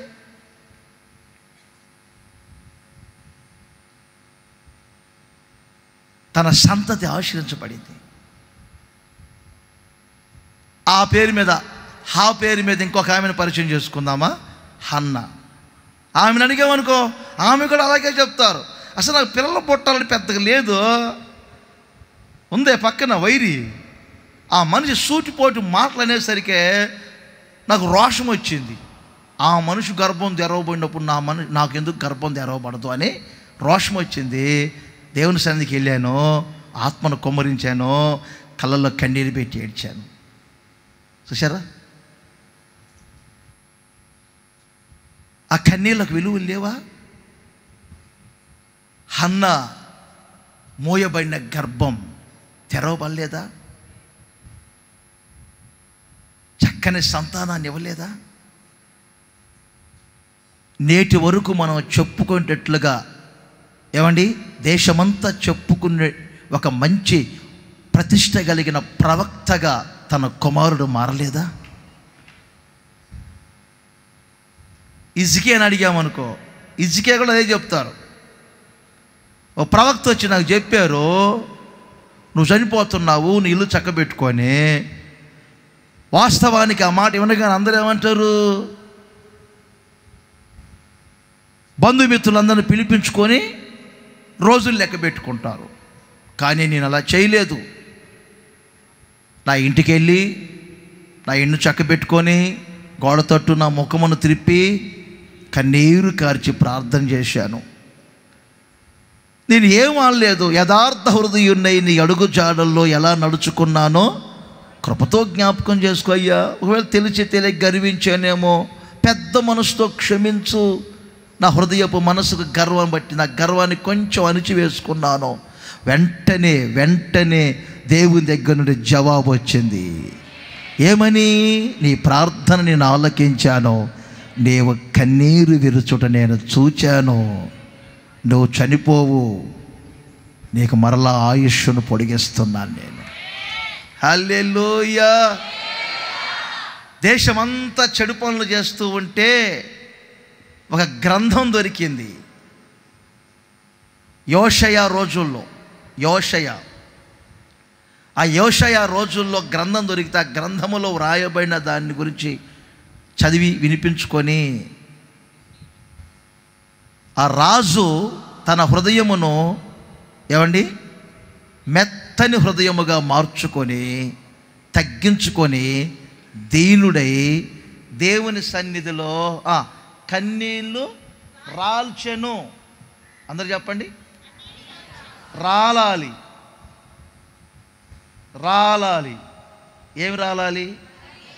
పక్కన వాళ్ళు చెప్పండి. పళ్ళు రాలుతాయి, పళ్ళు ఊడతాయి, ఈ కాదా? ఏమి రాలాలి? కన్నీళ్ళు రాలాలి.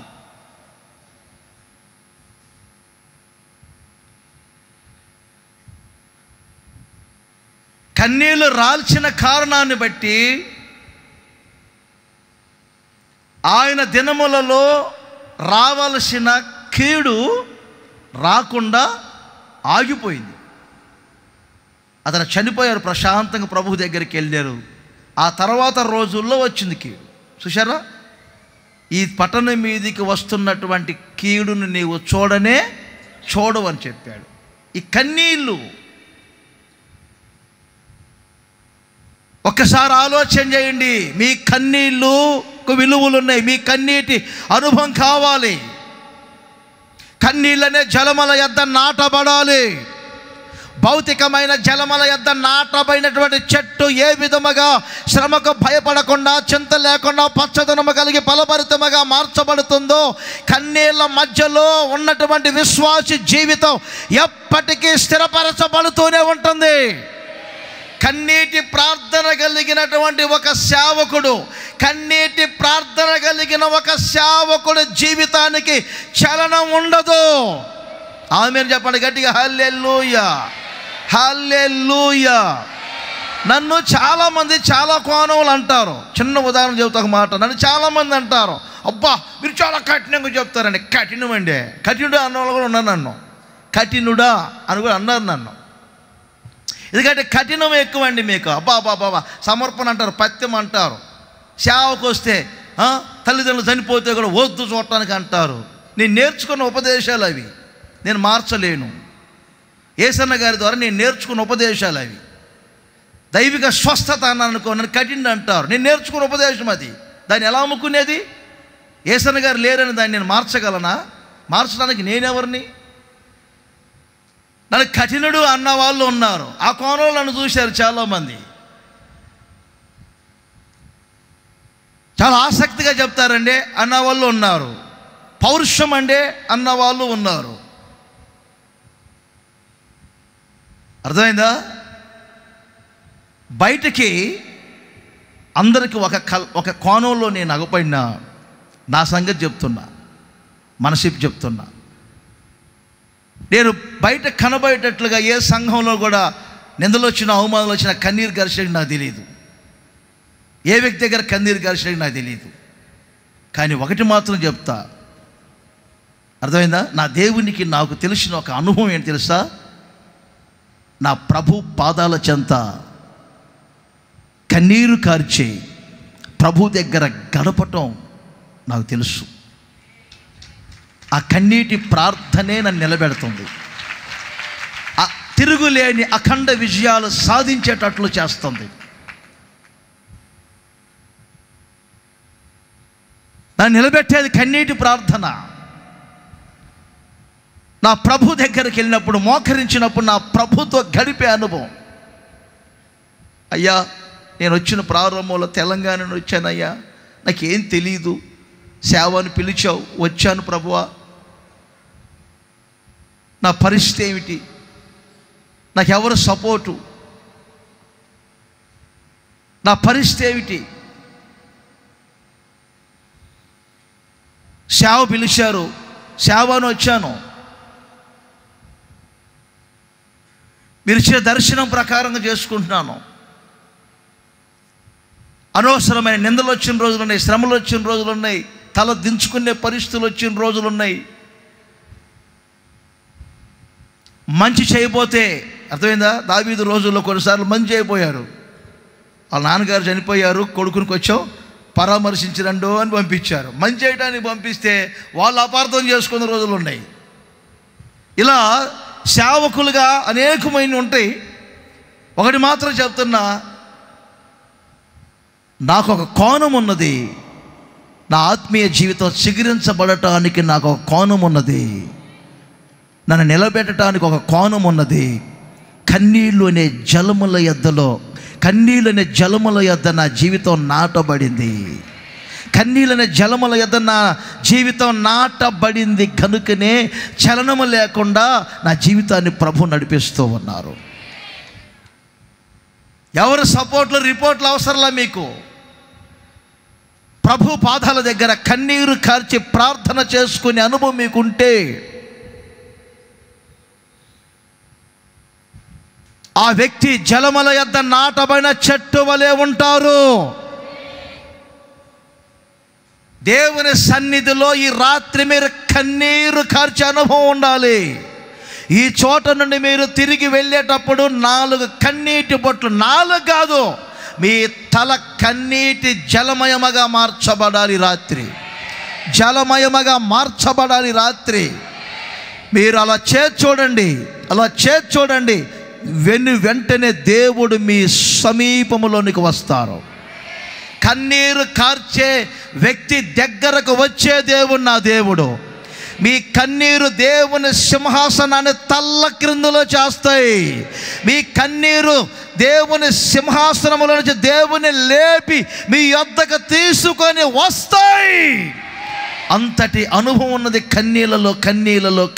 అందుకే ఒక ప్రక్కన ఏమండి చల్లని జలములు అనుభవం ఉండాలి, మరొక ప్రక్కన శుద్ధ జలములు అనుభవం ఉండాలి, ఇంకో ప్రక్కన కన్నీరు జలములు ఉండాలి. కన్నీరు జలములు. దేవునికి మహిమ కలుగునుగాక.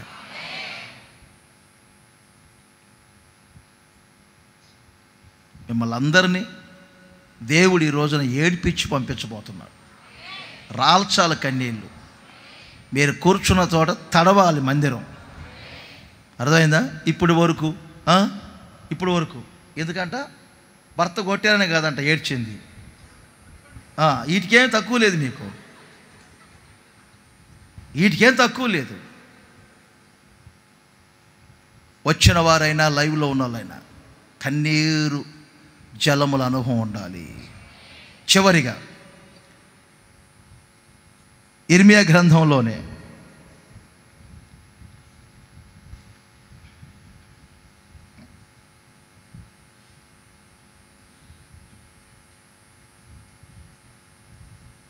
పదమూడు 17-13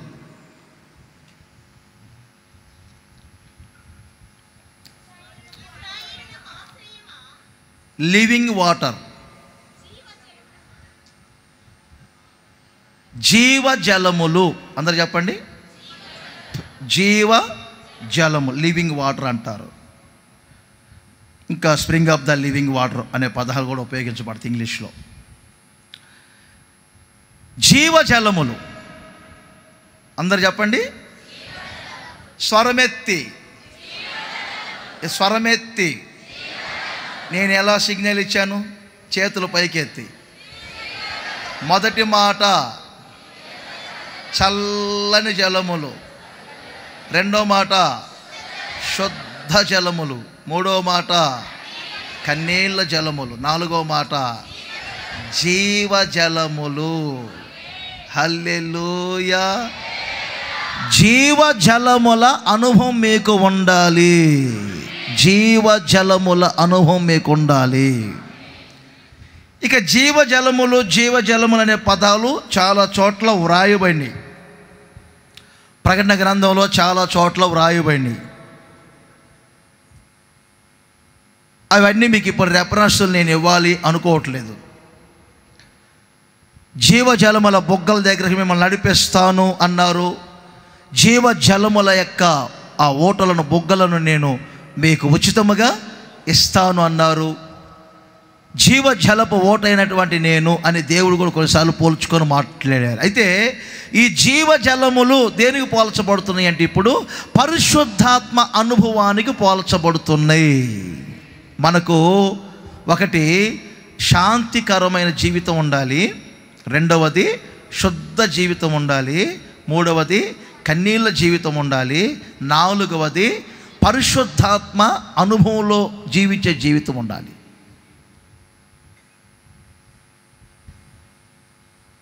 యోహాను సువార్త 4వ అధ్యాయం 11వ వచనాన్ని మీరు గమనించండి. పలుసార్లు మనం ఇక్కడ చదువుకుంటూ ఉంటాం సమరయ స్త్రీ విషయంలో.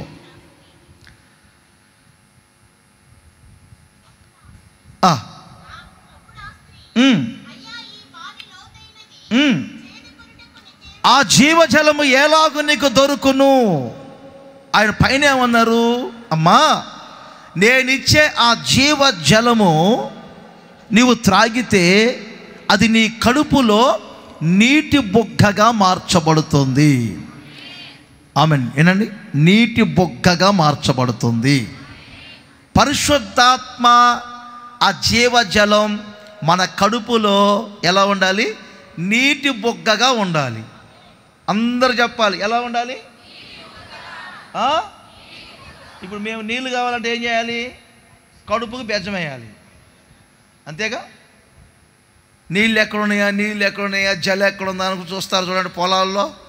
పొలాల్లో నీరు ఎక్కడుందా అని ఇలా అనుకుంటూ వెళ్ళి బోర్లు వేస్తారు. జల దొరికింది అంటారు. ఒక క్రైస్తవుని యొక్క కడుపు ఏమండి? జీవజలపు బొగ్గగా ఉండాలి. అందుకే అక్కడ అంటారు, నేనిచ్చే నీళ్లు నీ కడుపులో నీటి బొగ్గగా ఉంటుంది, మరెన్నడూ మీరు దప్పిక కొనరు. కొంచెం ఆత్మీయంగా గమనించాలి. మనలో ఒక ఆత్మ ఉన్నది. ఆ ఆత్మ దప్పిక ఏమిటంటే పరిశుద్ధాత్మ దప్పిక. పరిశుద్ధాత్మ దప్పిక. ఉండండి, ఒక చిన్న మాట చెప్తా. మనుషాత్మ వేరు, పరిశుద్ధాత్మ వేరు. మనుషాత్మ పరిశుద్ధాత్మ కాదు, పరిశుద్ధాత్మ మనుషాత్మ కాదు. పరిశుద్ధాత్ముడు మనలోనికి వచ్చినప్పుడు మన ఆత్మలో దిగుతారు, ఆత్మలోనికి వస్తారు. ఇంకా కొంచెం మీకు అర్థమయ్యేటట్టు చెప్పాలంటే, మన ఆత్మదీపం ఎప్పుడు వెలుగుతూ ఉండాలి. ఆత్మదీపం ఎప్పుడు వెలుగుతూ ఉన్నప్పుడే గ్రహింపు శక్తి మీకు కలుగుతుంది, వివేచన శక్తి కలుగుతుంది, పరీక్షించే శక్తి మీకు కలుగుతుంది. పశువులకి లేక ఈ భూమి మీద ఉన్న ప్రాణముతో ఉన్న దేనికి ఆత్మ లేదు, మనిషికి మాత్రమే మనిషి ఆత్మ ఉన్నది. బైబిల్ పరంగా చెప్తున్నా, ఆత్మ దేనికి లేదు, ప్రాణము శరీరం మాత్రమే ఉంది. మనిషికి మాత్రమే దేవుడు ఆత్మనిచ్చారు. పరిశుద్ధాత్మ కాదు, మనుషాత్మ అనాలి. ఏ ఆత్మ? మనుషాత్మ. ఈ మనుషాత్మ ఏం చేస్తుంది? మన అంతరంగములన్నిటినీ శోధిస్తుంది, మనకు గ్రహింపు శక్తిని కలుగజేస్తుంది. ఓ పశువు ఉంది, త్రాగే కుడితిలోనే నీళ్ళల్లోనో విషం కలుపుతూ, నువ్వు చనిపోవాలని విషం కలుపుతున్నాను, త్రాగి చనిపో అన్నాం అనుకోండి, అది త్రాగకుండా ఆగుతుందా? దానికి గ్రహింపు లేదు, ఆత్మ లేదు.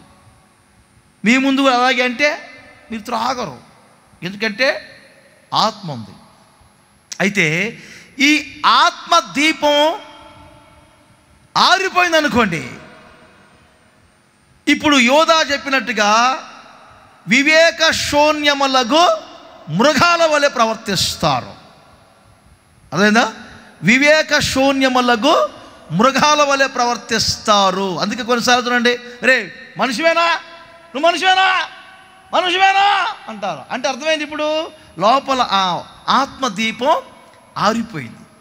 అందుకని ఈ ఆత్మదీపమునకు పరిశుద్ధాత్ముడు నూనెగా ఉంటాడు. అర్థమైందా? ఈ పరిశుద్ధాత్మ త్రిత్వములో ఒకరు. పరిశుద్ధాత్మ అంటే త్రిత్వములో ఒకరైన పరిశుద్ధాత్ముడు మనలోనికి రాగానే మన ఆత్మకు నూనెగా ఉండి మన ఆత్మదీపాన్ని వెలిగిస్తాడు. అప్పుడు మన అంతరంగాలన్నీ వెలిగించబడతాయి. అప్పుడు ఎప్పుడు పరిశుద్ధాత్మ ద్వారా ఏమండి ఆత్మ వెలిగించబడింది కనుక, అదే ఆత్మ వలన తెలివియు, ఆత్మ వలన వివేకమును. యెషయాలో ఉంది కదా 11:2-3 వచనాలలో, ఆత్మ వలన బలమును, ఆత్మ వలన తెలివియు, ఆత్మ వలన జ్ఞానమును. చూశారా?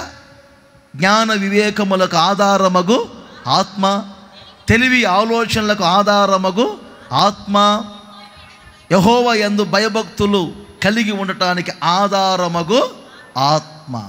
ఇదొక కోణం. అందుకని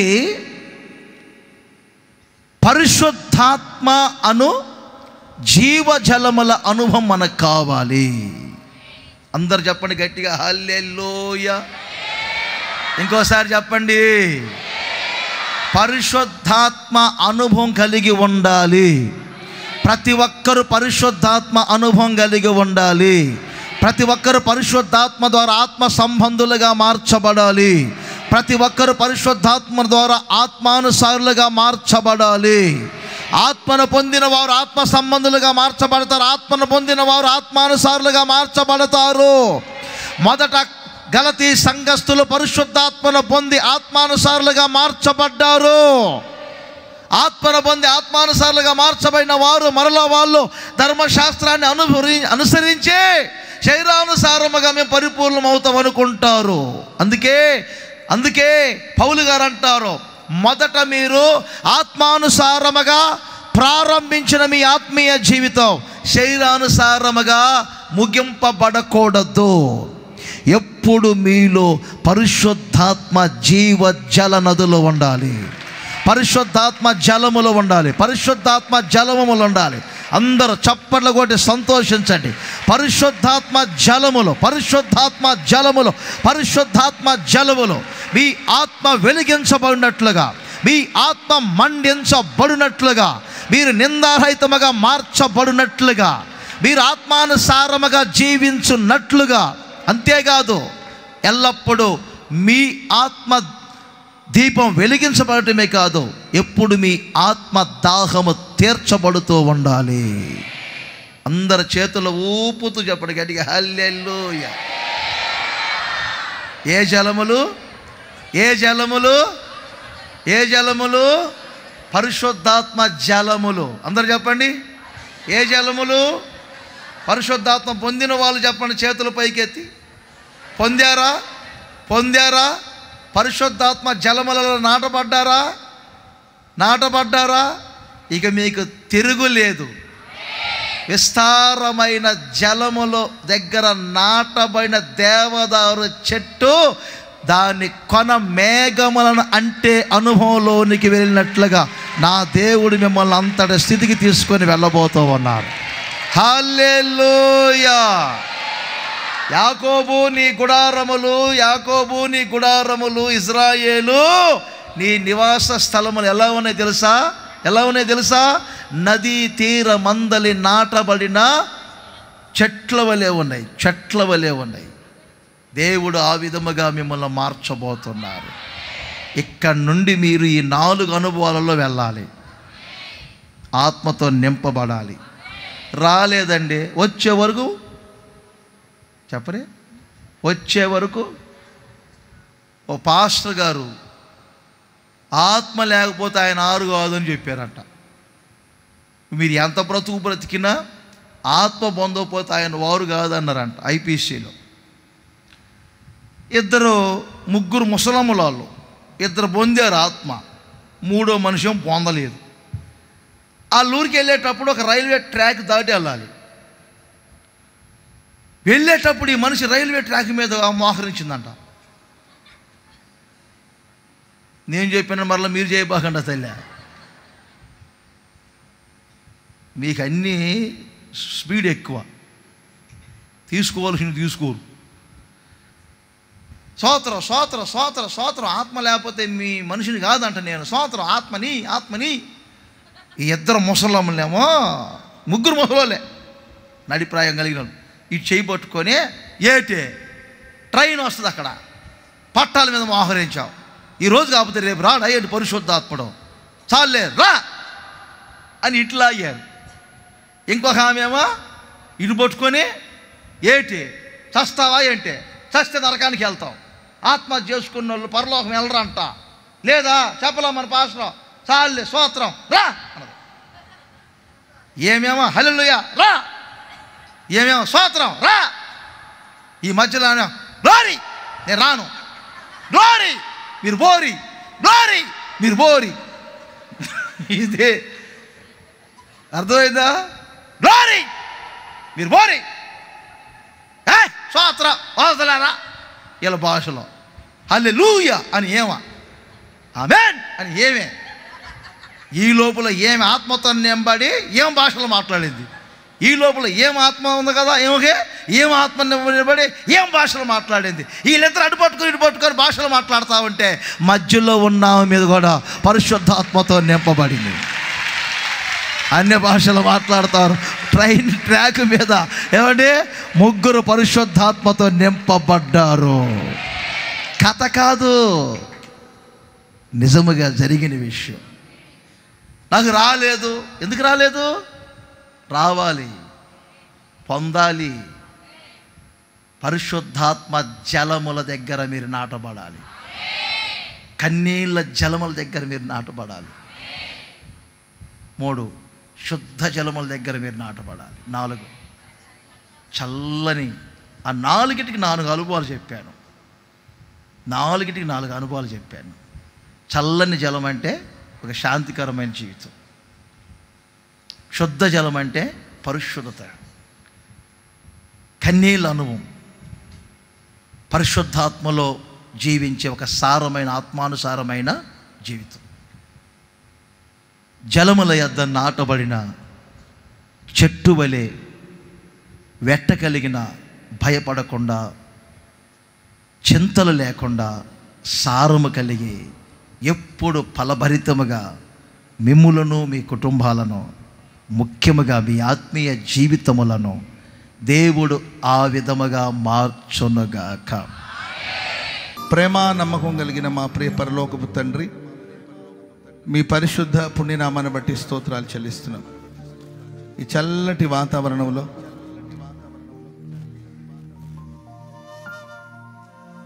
చల్లని మాటలు మీరు మోసుకొచ్చినందుకే స్తోత్రం చెల్లిస్తున్నాం. నీ చల్లని జలముల ద్వారా ఒక్కొక్కరి ప్రాణాలు సేద తీరేటట్లుగా మీరు చేసినందుకే స్తోత్రాలు చెల్లిస్తున్నాం. జలముల యొద్ద నాటబడిన వాడి యొక్క అనుభవాలు ఏంటో మీరు తెలియచేస్తూ వచ్చినందుకే స్తోత్రం తండ్రి. దయగల దేవా, మీరు చల్లని జలములుగా ఉన్నందుకే స్తోత్రాలు చెల్లిస్తున్నాం. నీ యొద్ద మమ్మను నాటినందుకే స్తోత్రం తండ్రి. అగాధ జలముల దీవెనలు యోసేపు తల మీదకి వచ్చినట్లు ఈ మధ్యరాత్రి వేళ ఒక్కొక్కరి మీద జలముల దీవెనలు మీరు దయచేసినందుకే స్తోత్రం. దీవెనలు దయచేసినందుకే స్తోత్రం తండ్రి. శాంతికరమైన అనుభవాలు మీరు ప్రసాదించారు. ప్రాణములు, ఆత్మలు, శరీరంలో ఉన్న కల్మషమంతా కడగడానికి శుద్ధ జలములుగా ప్రభువా మీరు మా మధ్యలో పారినందుకై స్తోత్రాలు చెల్లిస్తున్నాం. ఒక్కొక్కరి హృదయంలో ప్రభా శుద్ధ జలమును ప్రభా మీరు ప్రవహింపచేసినందుకై స్తోత్రాలు చెల్లిస్తున్నాం. ప్రతి దోషం యేసు నామములో తొలగిపోవునుగాక. ప్రతి అతిక్రమం యేసు రక్తం ద్వారా శుద్ధి చేయబడునుగాక. ప్రతి దోష వాక్య ప్రక్షాళన ద్వారా పవిత్రపరచబడునుగాక. మీరు పవిత్రపరచినందుకై స్తోత్రం చెల్లిస్తున్నాం తండ్రి. ఒక శుద్ధ హృదయాన్ని ఒక్కొక్కరికి మీరు అనుగ్రహించినందుకై స్తోత్రం చెల్లిస్తున్నాం. ఇక్కడ నుండి వెళుతున్న నీ ప్రజలు పవిత్ర హృదయులై ప్రభువా నిన్ను ఆరాధిస్తూ సేవిస్తూ సాగిపోవడానికి సహాయం చేయమని వేడుకుంటున్నాం. దయగల తండ్రి, ఆనాడు ఇర్మియా తల ఏ విధముగా జలమయముగా మార్చబడిందో, తన కళ్ళు కన్నీటి ఊటగా మారిందో, ఆ విధంగా కన్నీటి అనుభవంలో నాటబడే కృపను అనుగ్రహించమని వేడుకుంటున్నాం తండ్రి. స్తోత్రం. మా ప్రతి కన్నీటిని మీరు చూస్తున్నందుకే స్తోత్రం. కన్నీటి ప్రవక్తలుగా ఒక్కొక్కరు మీరు ప్రతిష్ఠిస్తున్నందుకే స్తోత్రాలు చెల్లిస్తున్న స్వామి. భారభరితమైన హృదయంతో రోధించి నీ సన్నిధిలో కన్నీళ్లతో ప్రార్థన చేసే ఓ అద్భుతమైన అనుభవాన్ని సంఘానికి, దైవ సేవకులకి దయచేయమని వేడుకుంటున్నాం ప్రభువా. మీ స్తోత్రం చెల్లిస్తున్నాం తండ్రి. జీవ జలముల యొద్ద నాటబడే అనుభవాన్ని ప్రతి విశ్వాసికి మీరు అనుగ్రహించండి.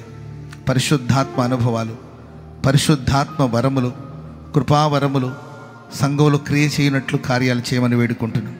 అనేకులు ఆత్మానుసారంగా ఆరంభించి శరీరానుసారంగా ముగిస్తూ ఉంటే వేదనగా ఉంది ప్రభువా. కృపతో జ్ఞాపకం చేసుకోండి.